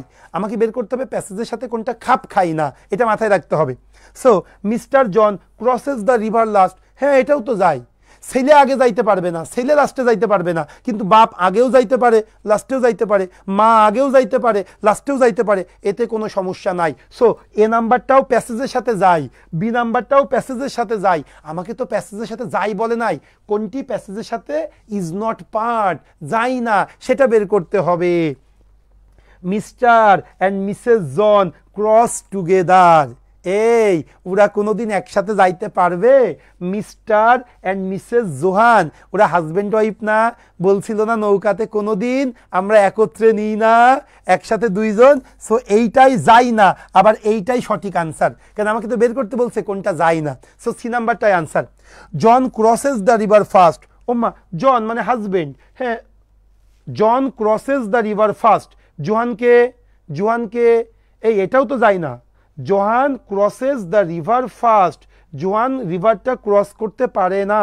এই এটাই তো সঠিক, এটাও তো সঠিক, এটাও সঠিক। এই জন মানে কি পুত্র, এই পুত্র কি আগে নদী পার করতে পারবে? জন ক্রসেস দ্য রিভার ফার্স্ট, পুত্র তো কোনোদিনই আগে পাড়ি দিতে পারবে না, পুত্র ম্যান্ডেটরি সেকেন্ড। কেন? পুত্র যদি আগে পাড়ি দেয়, পুত্র যদি আগে চলে যায়, তাহলে তো কি হবে, তাহলে তো ওই পাশে সে একা থেকে যাবে। এই জন্য এটাও কিন্তু প্যাসেজের সাথে যায় না, দুইটাই যায় না। আর 3 number, John crosses the river second, এই পুত্র তো সেকেন্ডেই যাবে, আগে হয় মা যাবে নাই বাবা যাবে, লাস্টে মা যাবে না বাবা যাবে, পুত্র সেকেন্ডেই যাবে। তাহলে আনসার হবে সি নাম্বারটা আর ডি নাম্বারটা, এই দুইটার যে কোনো একটা প্রশ্নে থাকবে। আমি বলি প্রশ্নে কি ছিল মনে পড়েছে, মিস্টার অ্যান্ড মিসেস জন, এখানে ডু নট ছিল, ডু নট হইলে আনসার কিন্তু ডি ফর ঢাকা। এই এখানে এই যে সি নাম্বারটা ডু নট ছিল, Mr and Mrs John do not cross together, তাইলে তো ঠিক আছে, ওরা তো একসাথে যাইতে পারবে না। আনসার হলো finally D for Dhaka, finally D for Dhaka, এটা হলো আনসার। এটা কোনোদিনই হবে না। জন মানে কি পুত্র, জন মানে কি পুত্র, এই পুত্র কি কোনোদিন আগে থাকতে পারবে? পুত্র যদি আগে যায় তাহলে ওই পাশে তো সে একা একা থেকে যাবে, কিন্তু পুত্র তো কোনো সাইডেই একা একা থাকতে পারবে না। সো ডি এটা ঠিক আছে, ইও ঠিক ছিল, সরি সিও ঠিক ছিল, কিন্তু সিতে যেহেতু ডু নট, দুইটা তো আনসার নিব না, এই জন্য পরীক্ষায় কিন্তু ডি নাম্বারটাই আসবে, এখানে ডু নট আসবে। ডু নটটা টাইপ করতে গিয়ে হয়তো দেইনি বা ভুল হয়েছে এটা। সো আনসার হবে এখন ডি ফর ডি। ইউরোপ ই কোনোদিনই হবে না, কারণ কি জন ক্রসেস দ্য রিভার সেকেন্ড, 100তে 100, পুত্র সেকেন্ডেই যাবে, কারণ কি সেকেন্ডে না গেলে তো ও যে কোনো এক সাইডে একা একা, ও তো একা একা থাকতে পারবে না, কি সে ই না। আচ্ছা জি স্যার, সিডির মধ্যে কনফিউশন হয়ে গিয়েছিল, হ্যাঁ আনসার হবে ডি ফর ঢাকা। সি নাম্বারে ডু নট চলে আসবে, ডু নট চলে আসবে। ভাই এটা কিন্তু অনেকবার পরীক্ষায় আসছে, অনেক মানে অনেক। সো তোমরা এটা ঠাটা মুখস্থ, হ্যাঁ ওকে মাই ডিয়ার, খুব মজার একটা কোশ্চেন ছিল। সো এটা একটা ভালো কোশ্চেন আমার দৃষ্টিতে। আচ্ছা 9 নাম্বারটা, এটা খুব কনফিউজিং একটা কোশ্চেন, এটা কিন্তু অনেকেই ভুল করে, হ্যাঁ অনেক কনফিউজিং একটা কোশ্চেন, এবং আমরা যারা কমার্সের বা ইকোনমিক্সের স্টুডেন্ট তারা এটা অনেক ভালো করে বোঝে, হ্যাঁ। সো তারপরেও আসো আমি একটু বোঝানোর চেষ্টা করতেছি। আচ্ছা 9 নাম্বারটা পরে বলি, আগে 10 নাম্বারটা আগে বলি, কারণ 10 নাম্বারটা পরীক্ষায় বেশি আসে, 10 নাম্বারটা পরীক্ষায় বেশি আসে, হ্যাঁ। আচ্ছা এখন আসি আমরা অ্যাজাম্পশান, কনক্লুশন, এগুলো জাস্ট কোশ্চেন প্র্যাকটিস করতে করতেই চলে আসে। ক্রিটিক্যাল রিজনিং জাস্ট মিনিংটা বুঝতে হবে, আর কিছু ক্লু আমি তোমাদেরকে ধরাই দিব। প্রথমে যেমন ধরাই দিয়েছি অনলি, অনলি থাকলে কি হয়, এইভাবে একটু বুঝবা। এরপরে কি বললো পরেরটা, কোনটাকে আমি উইকেন্ড করবো, স্ট্রেংথেন করবো, আসতেছে আরো সামনে। ওকে সো আসি, অনেক চিন্তা করে ডি বলেছি স্যার। আচ্ছা মিসবা অসংখ্য ধন্যবাদ, তোমার চিন্তার ফল ঠিক আছে। আচ্ছা আর কথা না বলি, ওকে আসেন, আমি একটু কষ্ট হয়ে গেছে, আজকে খুব বড় একটা ক্লাস নিয়েছি এবং এসিটা নষ্ট ছিল আজকে আমাদের অফলাইনে, যার জন্য একটু প্রবলেম হয়েছে, হ্যাঁ। যারা তোমরা কি কেউ করেছো কিনা মাস্টার বেসের ক্লাস? একটু আগে একটা মাস্টার বেসের ক্লাস নিয়েছি আমি, অফলাইনে নিয়েছি, কেউ আসো কিনা এর মধ্যে একটু আওয়াজ দিও, হ্যাঁ। আচ্ছা ওকে মাই ডিয়ার, তাহলে আসো আমরা এখন পরেরটাই চলে যাই। পরেরটা 10 নাম্বার, এটাও আমি অনেকবার পরীক্ষায় আসতে দেখেছি, এই জন্য আমি একটু 10 নাম্বার কোশ্চেনটা তোমাদেরকে আগে করাচ্ছি, ক্লিয়ার? একটু দেখি কি হবে। হ্যাঁ দেখেন 10 নাম্বার কি বলতেছে, বেশ বড়, বড় হোক ভয় পাওয়ার কিছু নেই, একদম ইজিলি আপনাদের এটা সলভ হয়ে যাবে, ক্লিয়ার বিষয়টা? দেখেন ইন রিসেন্ট ইয়ার একটু দাঁড়ান। আচ্ছা ইন রিসেন্ট ইয়ার, সম্প্রতিকালে বা সাম্প্রতিক বছরগুলোতে, মেনি ক্যাবিনেট মেকার মানে কি, যারা কাঠ মিস্ত্রি মনে করতে পারি আমি, many cabinet maker have been winning acclaim, অনেক কাঠমিস্ত্রি প্রশংসা পাচ্ছে, বর্তমান বছরে দেখা যাচ্ছে অনেক কাঠমিস্ত্রি প্রশংসা পাচ্ছে অ্যাজ আর্টিস্ট, কি হিসাবে? আর্টিস্ট হিসাবে। দেখবেন যারা কাঠের কাজ করে, খাট, ড্রেসিং টেবিল বা আলমারি তৈরি করে, তারা কি সুন্দর পাখি, কি সুন্দর সুন্দর ফুল, এগুলা দিয়ে কিন্তু খাট তৈরি করে। এই জন্য বলতেছে বর্তমান বছরে অনেক কাঠমিস্ত্রিরা তাদেরকে শিল্পী হিসাবে প্রশংসিত করা হচ্ছে। ওকে ফাইন, এরপরে কি বললো? But since furniture must be useful, কিন্তু যেহেতু ফার্নিচার খুবই ইউজফুল একটা জিনিস, ক্যাবিনেট মেকার্স, কাঠমিস্ত্রিদের, must exercise their craft with an eye to the practical utility. ভাই ভালো করে দেখেন না, যেহেতু ফার্নিচার খুবই গুরুত্বপূর্ণ একটা বিষয়, এই কারণে ক্যাবিনেট মেকারদের অবশ্যই চিন্তা করতে হবে, তাদেরকে মানে কি লক্ষ্য রাখতে হবে কোন দিকে? প্র্যাকটিক্যাল ইউটিলিটির দিকে, আমাদের প্র্যাকটিক্যাল ফার্নিচারের প্র্যাকটিক্যাল ইউজের দিকে তাদেরকে কনসার্ন দিতে হবে, অফ দেয়ার প্রোডাক্ট। তাহলে প্রথমে দুইটা লাইন একটু ভালো করে শোনেন। প্রথমটা বললো কি, যে বর্তমান সময়ে কাঠমিস্ত্রিরা শিল্পী হিসাবে প্রশংসা কুড়াচ্ছে, কিন্তু তাদেরকে এটাও মনে রাখতে হবে ফার্নিচার খুবই প্রয়োজনীয় একটা ব্যাপার, এই কারণে তাদেরকে কি করতে হবে? প্র্যাকটিক্যাল ইউটিলিটির দিকে বেশি মনোযোগ দিতে হবে। এবার শোনো, ফর দিস রিজন, এই কারণে cabinet making is not art, এই কারণে আমরা ক্যাবিনেট মেকিংকে শিল্প বলতে পারতেছি না। ভাই প্রথমে কিন্তু ক্যাবিনেট মেকারদের কি আমরা শিল্প হিসেবে হাততালি দিচ্ছিলাম, যে ক্যাবিনেট মেকাররা খুবই শিল্পী পরায়ণ একজন ব্যক্তি, কিন্তু পরবর্তীতে বলতেছি যেহেতু ফার্নিচার খুবই ইউজফুল একটা জিনিস, এই জন্য ক্যাবিনেট মেকারদের কি করতে হবে? বাস্তব প্র্যাকটিক্যাল ইউটিলিটির দিকে খেয়াল রাখতে হবে, কাঠটা ভালো কিনা, বেশি দিন টেকবে কিনা, ওই তুমি কতটুকু ফুল আঁকলা, ময়ূর আঁকলা, ওইগুলা ইম্পর্টেন্ট না, ইম্পর্টেন্ট কি? Practical utility. আর যখনই সে প্র্যাকটিক্যাল ইউটিলিটির দিকে নজর দিচ্ছে, তখন কিন্তু তাদেরকে আর আমি শিল্প বলতে পারতেছি না। তাহলে শুরুতে কিন্তু শিল্প বলতেছিলাম, কিন্তু যেহেতু প্র্যাকটিক্যাল ইউটিলিটির দিকে নজর দিতে হবে এই কারণে ওই জিনিসটাকে শিল্প বলতে পারতেছি না। তার মানে কি, শিল্প বলার ক্ষেত্রে বাধা কোনটা? Practical utility. তুমি যখনই কোনো কিছুর প্র্যাকটিক্যাল ইউটিলিটি চিন্তা করবা তখন কিন্তু সেই জিনিসটা আর শিল্প থাকবে না। ওকে, এখন আসো পরে কি বলতেছে, which of the following is an assumption, নিচের কোনটি একটা অনুমান, দ্যাট সাপোর্ট, যেটা সাপোর্ট দেবে ড্রয়িং দ্য কনক্লুশন অ্যাবাভ। আমি ওপরে যে একটা কনক্লুশন টানছিলাম, এই কনক্লুশন কোনটা? এই পুরা বাক্যটা কনক্লুশন? নো, কনক্লুশন হলো এই কারণে ক্যাবিনেট মেকিং আর আর্ট শিল্প বলা যাবে না। কোন কারণে? ওদেরকে প্র্যাকটিক্যাল ইউটিলিটির দিকে নজর দেওয়া লাগতেছে, এই কারণে ক্যাবিনেট মেকিং এখন আর শিল্প বলা যাবে না। প্র্যাকটিক্যাল ইউটিলিটির দিকে নজর না দিলে সেটা শিল্প ছিল, তাহলে প্র্যাকটিক্যাল ইউটিলিটির দিকে নজর দেওয়া যাবে না। তাহলে বলতেছে which of the following is an assumption, নিচের কোনটা একটা অনুমান, দ্যাট সাপোর্টস ড্রয়িং, যেটা সাপোর্ট করবে কোনটাকে? The conclusion above from the reason given from the conclusion. মানে ওপরে যে কনক্লুশনটা টানছি এই কনক্লুশনকে কোনটা সাপোর্ট দেয়? প্লিজ একটু শোনো না, আমি আরেকবার বলি। প্রথমে বললাম কি, যে ক্যাবিনেট মেকাররা মানে কাঠমিস্ত্রিরা বর্তমানে শিল্পী হিসাবে প্রশংসা কুড়াচ্ছে, কিন্তু তাদেরকে এটাও মনে রাখতে হবে ফার্নিচার এটা দৈনন্দিন প্রয়োজনীয় একটা বিষয়, এই জন্য তাদেরকে প্র্যাকটিক্যাল ইউটিলিটির দিকে বেশি নজর দিতে হবে। এই কারণে আমি কনক্লুশনে বলতেছি ক্যাবিনেট মেকিং এখন আর শিল্প না। আমাকে বের করতে হবে নিচের যে 5টা অপশন আছে এই 5টা অপশনের কোন অপশনটা ওই যে আমি কনক্লুশন টানছিলাম ক্যাবিনেট মেকিং একটা শিল্প না এটাকে সাপোর্ট দেয়, সেটা তোমাকে বের করতে হবে। আমার নিচের অ্যাজাম্পশনটা কোনটা, নিচের কোনটাকে আমি গ্রহণ করলে আমার এই কনক্লুশনটা সঠিক হবে। আচ্ছা, অভিক সি নাম্বার, আচ্ছা নাইদুয়া আহমেদ নাকি নিদুয়া আহমেদ, আচ্ছা ই নাম্বার, আজিম ডি নাম্বার। একটু দ্রুত দ্রুত, অপশান ডি। তিনজন উত্তর করছে, 3টে অপশান, একটু ফার্স্ট চাই। আচ্ছা আজিম আবার ডি বলেছে, অভিক সি, ওকে।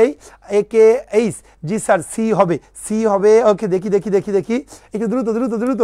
আচ্ছা নিদুয়া আবার ডি হবে, আচ্ছা চেঞ্জ করছে, একটু দ্রুত দ্রুত আনসার চাই, একটু একটু ফার্স্ট ফার্স্ট।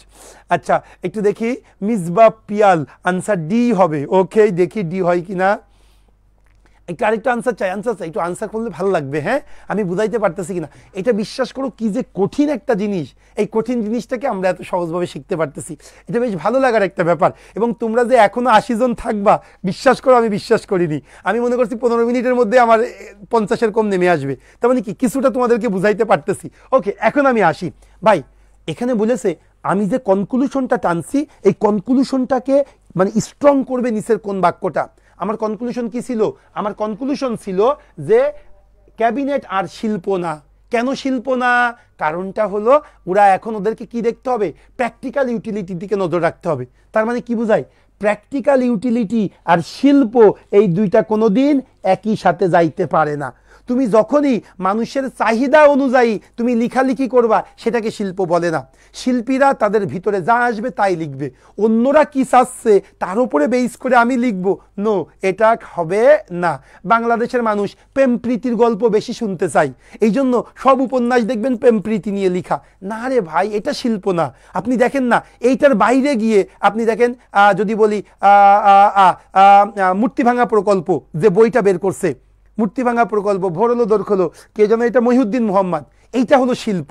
ওই যে সাদাত হোসাইন কি সকালে একজনের সাথে এই হাবিজাবি, এগুলো শিল্প আছে, যাই হোক নিন্দা করা ঠিক না।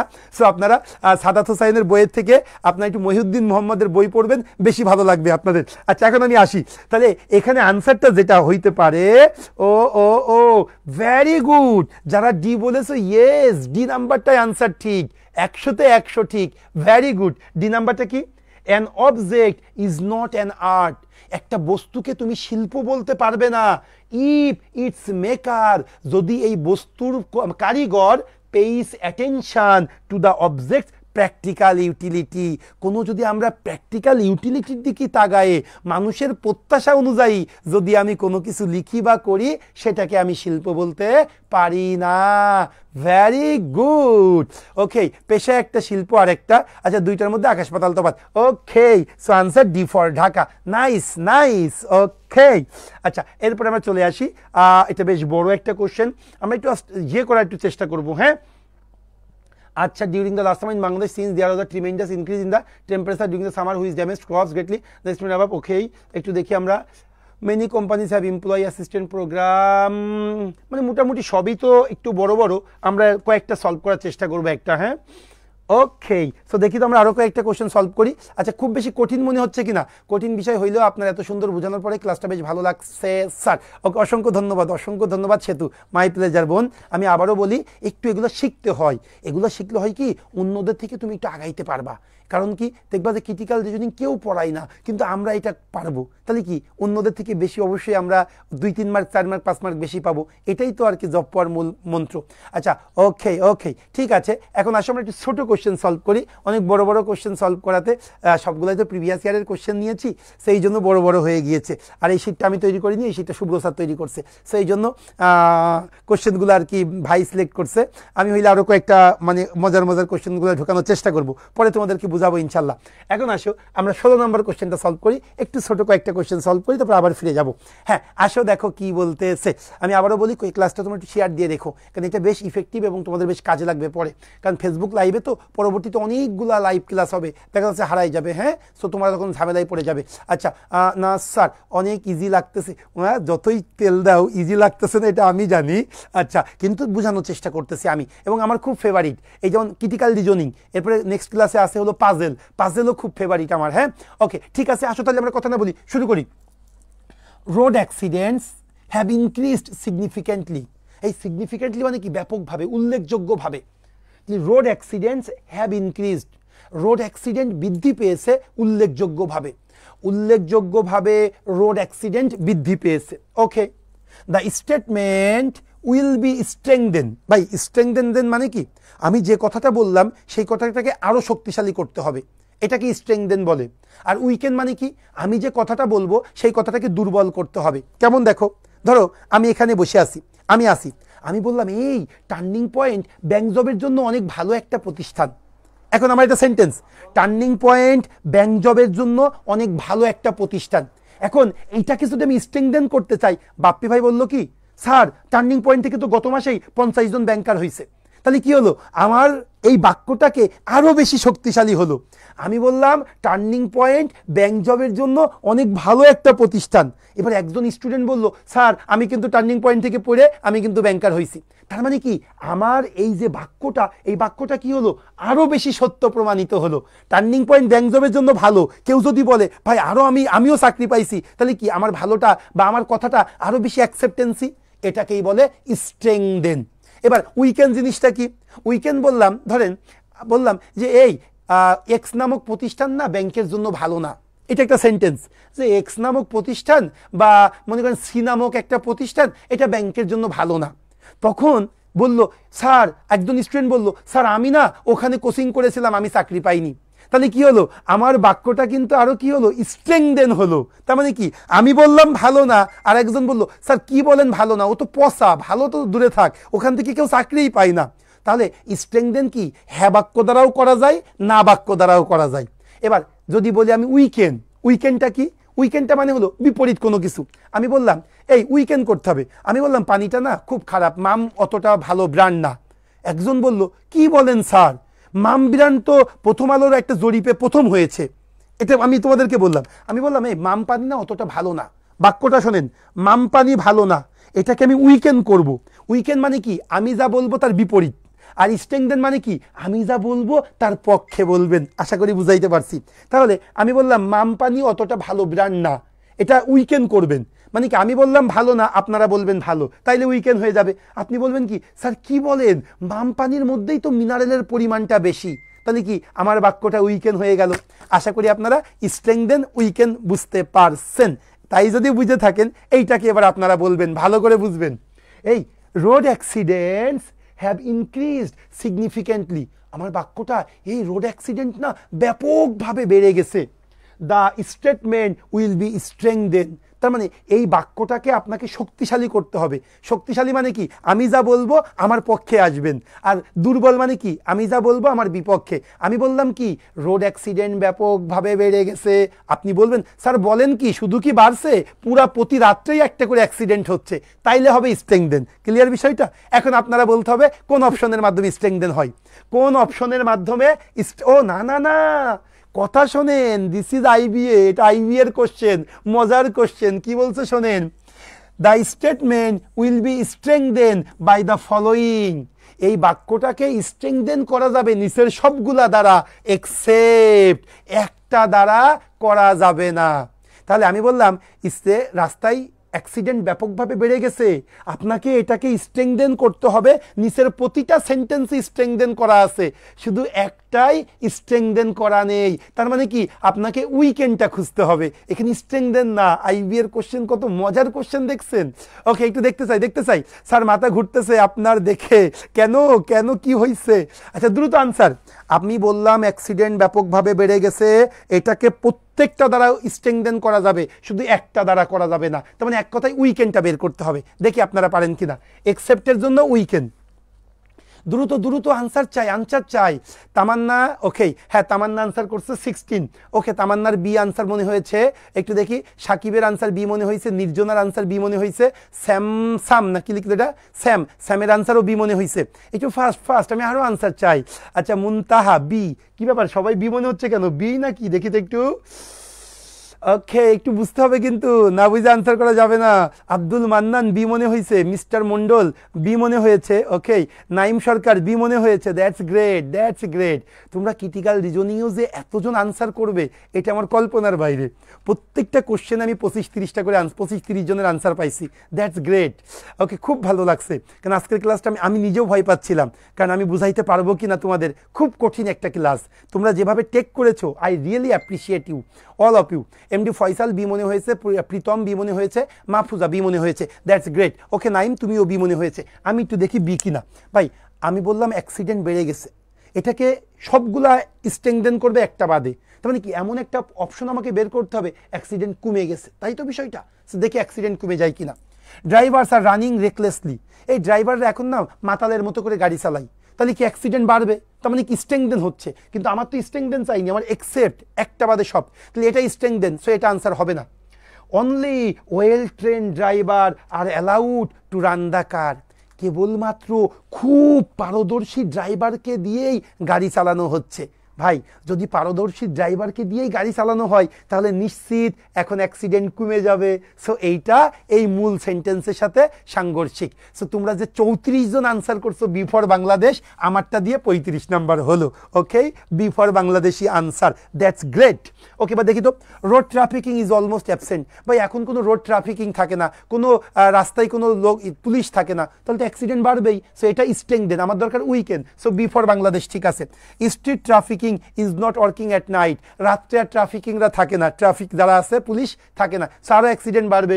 So road signals is not avoid, road সিগন্যালও মানা হয় না, তাহলে তো অ্যাক্সিডেন্ট বাড়বে। তার মানে বি ফর বাংলাদেশ এটাই আনসার। That's great.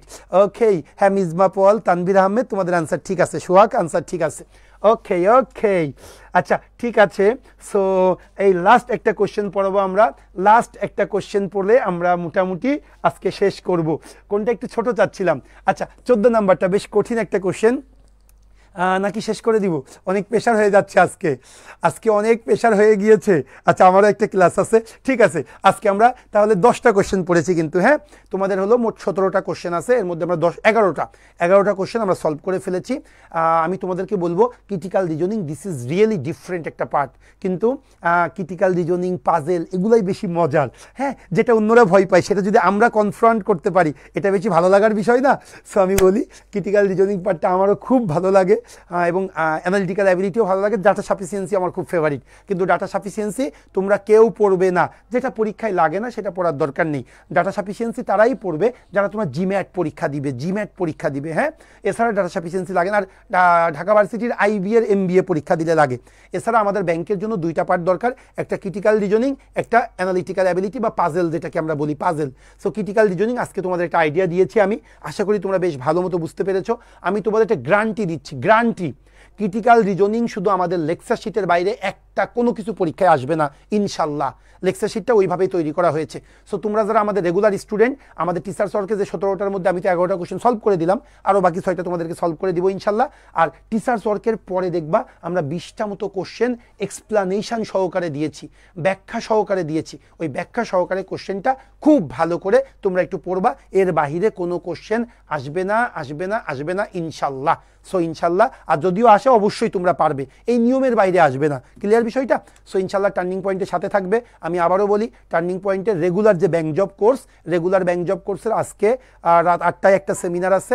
এই সেমিনারে যারা একদম ফ্রেশার, ব্যাংক জব সম্পর্কে ধারণা নেই, বা ব্যাংকের প্রস্তুতি কিভাবে নিব, বা ব্যাংকের প্রিপারেশন কিভাবে নিব, এই নিয়ে আমি আজকে একটা ক্লাস নিব রাত 8টায়। ওকে, আমি সেটা আমাদের জুমে হবে, ফেসবুক লাইভে হবে না, জুমের সাথে তোমরা যুক্ত হয়ে যাবে। আর 2 নাম্বার যদি বলি, আমাদের প্রিমিয়াম রিটেন ব্যাচ একটা আছে, যেহেতু সামনে তোমাদের 23 সাল ভিত্তিক পরীক্ষা জানুয়ারি ফেব্রুয়ারিতে হয়ে যাবে, ডিসেম্বর জানুয়ারিতে।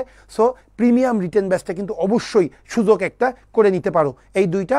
আর একটা ব্যাপার, যদি কেউ প্রাইমারি চাও তাহলে টার্গেট পয়েন্ট বলে আমরা একটা পার্ট নিয়েছি। টার্গেট পয়েন্ট এটা আমাদেরই অঙ্গ সংগঠন, সিস্টার কনসার্ন। সো টার্গেট পয়েন্টে তোমরা প্রাইমারি ব্যাচের জন্য, যেহেতু প্রাইমারি চাকরিটা খুব সহজ, যদি কেউ চাও ওকে ওখানে, তাহলে তোমার টার্গেট পয়েন্টেও যুক্ত হইতে পারো। Thank you sir. এই ক্লাসের পিডিএফটা দিয়েন। এই পিডিএফটা তোমাদের লেকচার শিট তোমাদের কাছে। আজিম, ও তুমি কি আজিম আমাদের স্টুডেন্ট না? যদি স্টুডেন্ট না হও, আমি বলবো তুমি একটা ব্যাংক জবের কোর্স করতে পারো। বিশ্বাস করো, আমাদের ব্যাংক জবের কোর্সটা খুবই মানে ডেকোরেটেড একটা কোর্স, অল্প সময়ের মধ্যে তোমার একটা কংক্রিট প্রিপারেশনের জন্য I hope this is the best option for you. যেহেতু তুমি প্রাইভেট ব্যাংকের পরীক্ষা দিচ্ছ, এই জন্য বললাম প্রাইভেট ব্যাংকে আমাদের কোর্সের 60% শেষ করো। আল্লাহ রহিম রহমান চাইলে তুমি মাস্ট প্রাইভেট ব্যাংকের চাকরি পেয়ে যাবে। গভর্নমেন্ট ব্যাংকের জন্য তোমাকে 100% শেষ করতে হবে। ওকে, 14 নাম্বারটা কমপ্লিট হোক। প্রীতম হোক তাহলে।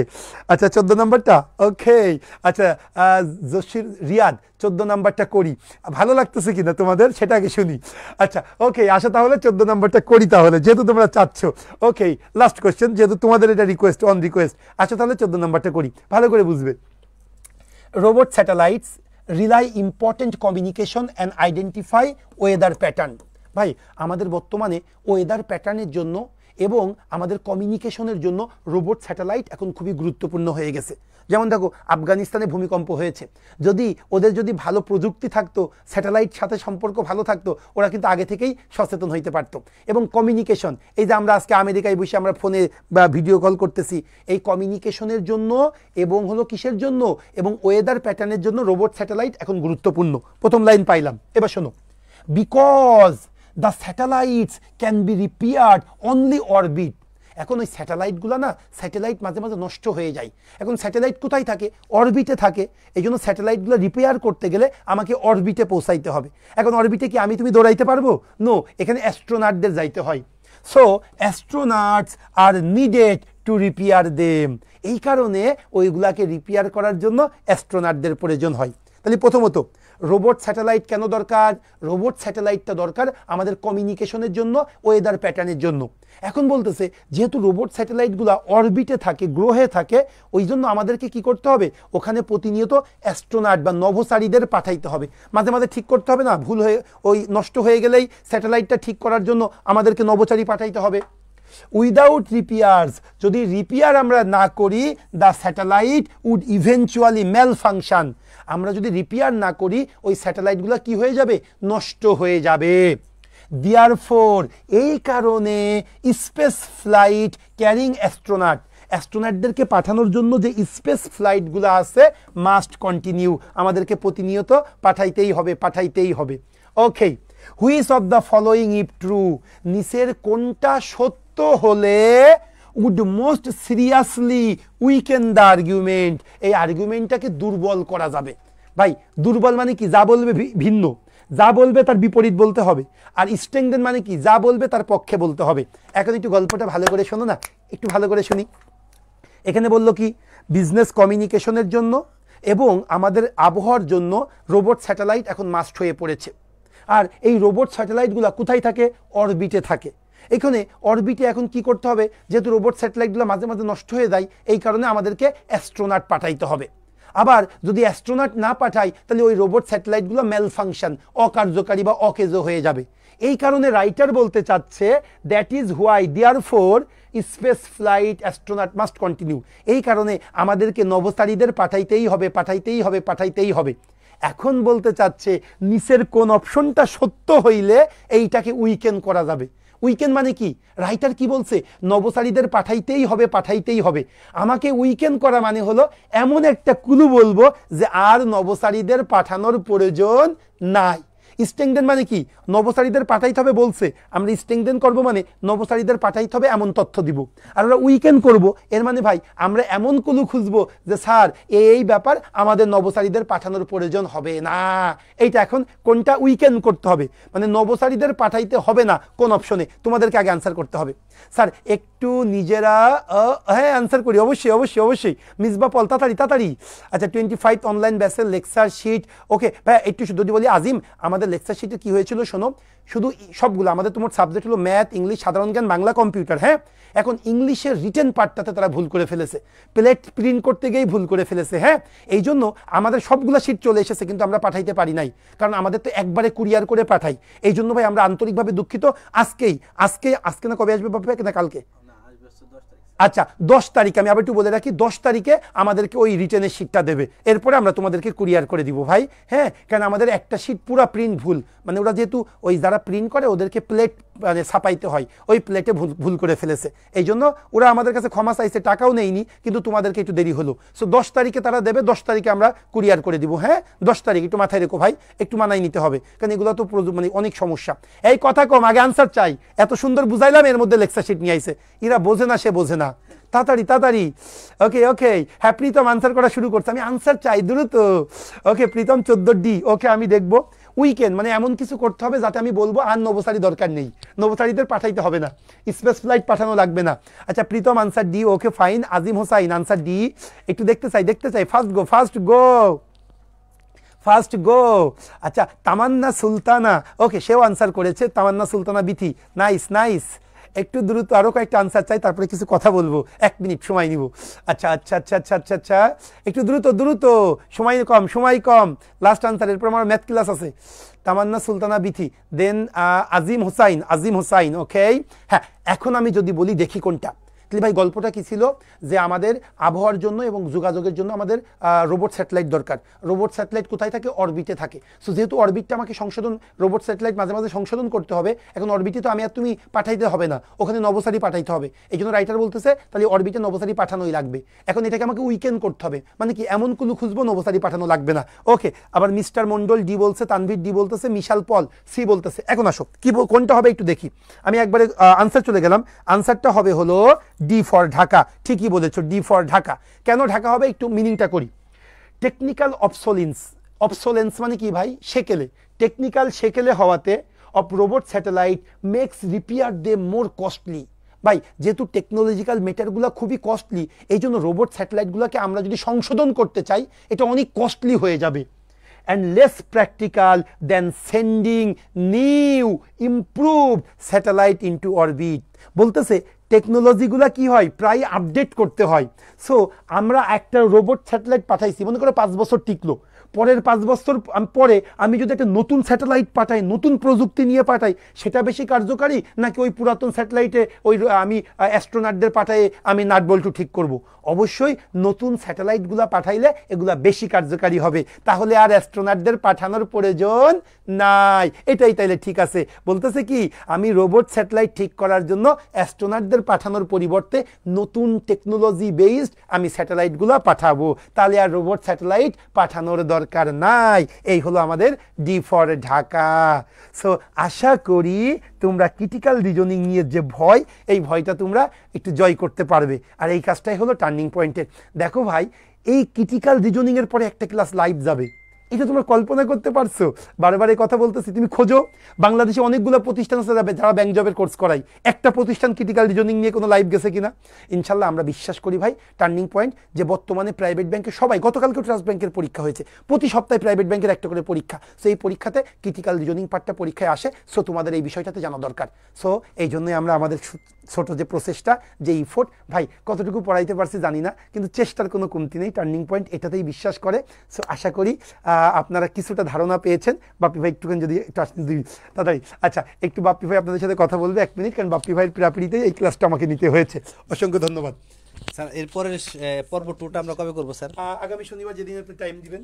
এই শুনেন, আগামী সপ্তাহে, এটা তো পর্ব 1 গেল, আগামী সপ্তাহে আর একটা চমৎকার ক্লাস এই অ্যানালিটিক্যাল অ্যাবিলিটির উপর স্যার নেবেন, ঠিক আছে? এই 2টা ক্লাস আমি স্যারের কাছ থেকে অনেক রিকোয়েস্ট করে শিডিউলটা নিছি, বুঝছেন? আজকের ক্লাসটা কেমন লাগলো একটু জাস্ট জানাবেন। বড় সুন্দর কমেন্টস করতে কিন্তু কলিজা লাগে। আপনার যদি মনে হয়ে থাকে যে না, হ্যাঁ, আপনার যদি মনে হয়ে থাকে ক্লাসটা অনেক সুন্দর হয়েছে, আপনার জন্য ভালো হয়েছে, তাহলে একটু সুন্দর করে লেখেন। আর যদি মনে হয় যে না এইভাবে করা উচিত ছিল, পরামর্শ হলে সেটাও দেন। একটু কমেন্টস চাই যে আজকের ক্লাসটা কেমন লাগলো। এরপরে আমি 1 মিনিট কথা বলবো। হ্যাঁ, কমেন্টস করতে থাকেন। দেখেন এই যে আপনারা এখন 60 জনের মতো যুক্ত আছেন। আজকে রাত 8টায় চমৎকার একটা সেশন হবে ব্যাংক জবের, যারা নতুন একদম, আপনারা তো পুরাতন স্টুডেন্ট, নতুন 2-1 জন থাকলে অবশ্যই যুক্ত হবেন। আর আপনাদের রিকোয়েস্ট থাকবে, আপনারা তো কলিজার ভাই বোন, এই জন্য রিকোয়েস্ট থাকবে যে একজন করে হলেও একটু লিঙ্কটা দিবেন। আমরা জুম লিঙ্ক দিয়ে দিব। এই জুম লিঙ্কটা একজন ছোট ভাইকে দিয়ে বললেন যে ভাই তুমি এই সেশনটা করো, আজকে সুমন স্যারের সেশনটা।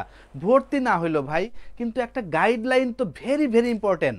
এই গাইডলাইনের জন্য হলে লিঙ্কটা দিবেন। আর একটা ব্যাপার হচ্ছে, সবাই লিখছেন যে ভালো, টপ নচ, আচ্ছা ভালো, অনেক অনেক অনেক ভালো। স্যারের 2টা ক্লাস থেকে 100% কমন থাকবে ইনশাল্লাহ। আজিম লিখেছেন অনেক ভালো হয়েছে, খুব সহজ করে বুঝিয়ে দিয়েছে স্যার। শ্যাম লিখেছেন আচ্ছা, অসাধারণ ক্লাস, সুমন স্যার মানে আগুন, রাইট। অনেক ইসলাম আজকে তো একটু কঠিন ক্লাস নিছে। এরপরেরটা দেখবেন যে পাজেল, তারপর হচ্ছে অ্যানালিটিক্যাল অ্যাবিলিটির কিছু চমৎকার টপিকস আছে। এই টপিকসগুলো নিয়ে পরের সেশনটা আলোচনা করবে, এবং পরের সেশনটা কিন্তু জুমে নিব আমরা। পরের সেশনটা জুমে হবে। আজকের সেশনটা সবাই একটু লাইভ, সবাই একটু শেয়ার করে রাখবেন। যারা শেয়ার করবেন তাদের নিজ দায়িত্বে আমরা জুম লিঙ্ক দিয়ে দিব, তাদের নিতে হবে না। যারা শেয়ার করবেন সবাইকে আমরা জুম লিঙ্ক দিয়ে দিব, ওকে? তাহলে এই ক্লাসগুলো যদি ইম্পর্টেন্ট হয়ে থাকে, দেখেন আজকে সুমন স্যার সেই নড়াইল থেকে আসছেন ক্লাস নিতে অনেক কষ্ট করে, তাহলে এই ক্লাসটা কিন্তু আপনাদের আমরা দিচ্ছি। যদি এর পরেও কোনো ক্লাস লাগে যে অ্যানালিটিক্যাল অ্যাবিলিটি অথবা কোনো একটা নির্ধারিত টপিকস, তাহলে জাস্ট একটু বলবেন আমাদের প্লিজ। হ্যাঁ, একটু বললে আমরা এই ক্লাসটা লাইভ দিলে সবাই উপকৃত হোক। আমাদের কথা হচ্ছে, আমাদের এই যে সার্ভিসের মাধ্যমে আমরা তো বিজনেস করি, এখন সার্ভিস যদি না দিই তাহলে বিজনেস হবে কোত্থেকে? এই যে সুমন স্যারকে দিয়ে একটা ক্লাস দিলাম, এইটাই সার্ভিস। হ্যাঁ, এরকম অসংখ্য ক্লাস যারা করতে চান আমাদের সাথে থাকবেন। আর একটা বলি, আমাদের প্রাইমারি কোর্স আমরা আলাদা করে টার্গেট পয়েন্টে শুরু করেছি। ব্যাংক জবের রিটেন কোর্স আছে, প্রিমিয়াম রিটেন কোর্স, সেখানে শুধু শেখানো হয় কিভাবে ট্রান্সলেট করতে হয়, কিভাবে ফোকাস রাইটিং লিখতে হয়। দেখেন আমরা ফোকাস রাইটিং লিখি, কিন্তু আমরা টপিক্সের উপর ফোকাস দেই না। এখন একটা টপিক্সের নামই হচ্ছে ফোকাস রাইটিং, কিন্তু আপনারা সেখানে ফোকাস না দিয়ে গদ বাঁধা একটা জিনিস লিখে যাচ্ছেন, তাহলে তো হবে না রে ভাই। এই জন্য শিখতে হবে কিভাবে ফোকাস রাইটিং লিখবেন, ট্রান্সলেশন করবেন, আর্গুমেন্ট কিভাবে লিখবেন, সামারি কিভাবে করবেন, সামারির অ্যানাদার নেম প্রিসাইজ কিভাবে করবেন, কম্প্রেনশন থেকে সরাসরি কোশ্চেন তুলে দেওয়া যাবে না, ওটা কিভাবে আনসার করবেন। এই টোটালটা নিয়ে আমাদের কি ব্যাস, আমাদের হচ্ছে প্রিমিয়াম একটা ব্যাস রাখছি আমরা। কি ব্যাস আমরা রাখছি? হচ্ছে প্রিমিয়াম রিটেন ব্যাস, প্রিমিয়াম রিটেন ব্যাস, ওকে? প্রিমিয়াম এই রিটেন ব্যাসে অবশ্যই যুক্ত হয়ে যাবেন। আমরা নেক্সট একটা সেমিনারে দেব রিটেন ব্যাসে। এই সেমিনার থেকে কি করবেন, আগে ধারণা নেবেন যে এই কোর্সটা আপনার জন্য ইম্পর্টেন্ট কিনা। যদি ইম্পর্টেন্ট না হয় নেবেন না, যদি ইম্পর্টেন্ট হয়, যদি মনে করেন যে না আপনি তো বড় হয়েছেন, আপনাকে তো আমি অনেক মোটিভেশন দিলাম, লাভ তো নাই। আপনি দেখবেন যে আপনার রিটেন বেসটা দরকার কিনা, সুমন স্যারের ক্লাস লাগবে কিনা। বিলিভ করেন, সুমন স্যারের ট্রান্সলেশন ক্লাস করবেন, ট্রান্সলেশন, ঠিক আছে? অসাধারণ ক্লাস। এই জন্য আমি রিকোয়েস্ট করব আমাদের সাথে থাকেন, ভালো থাকেন। পরবর্তী সেশনে আবার দেখা হবে। আবার নেক্সট সপ্তাহে কিন্তু সুমন স্যার ক্লাস নেবে, এটা কিন্তু ভুলে যায়েন না, ঠিক আছে? নেক্সট সপ্তাহে আমরা আবার জানাই দিব। আজকের সেশনটা ধুমায়া শেয়ার করে দেন, ওকে? ভালো থাকেন, সুস্থ থাকেন।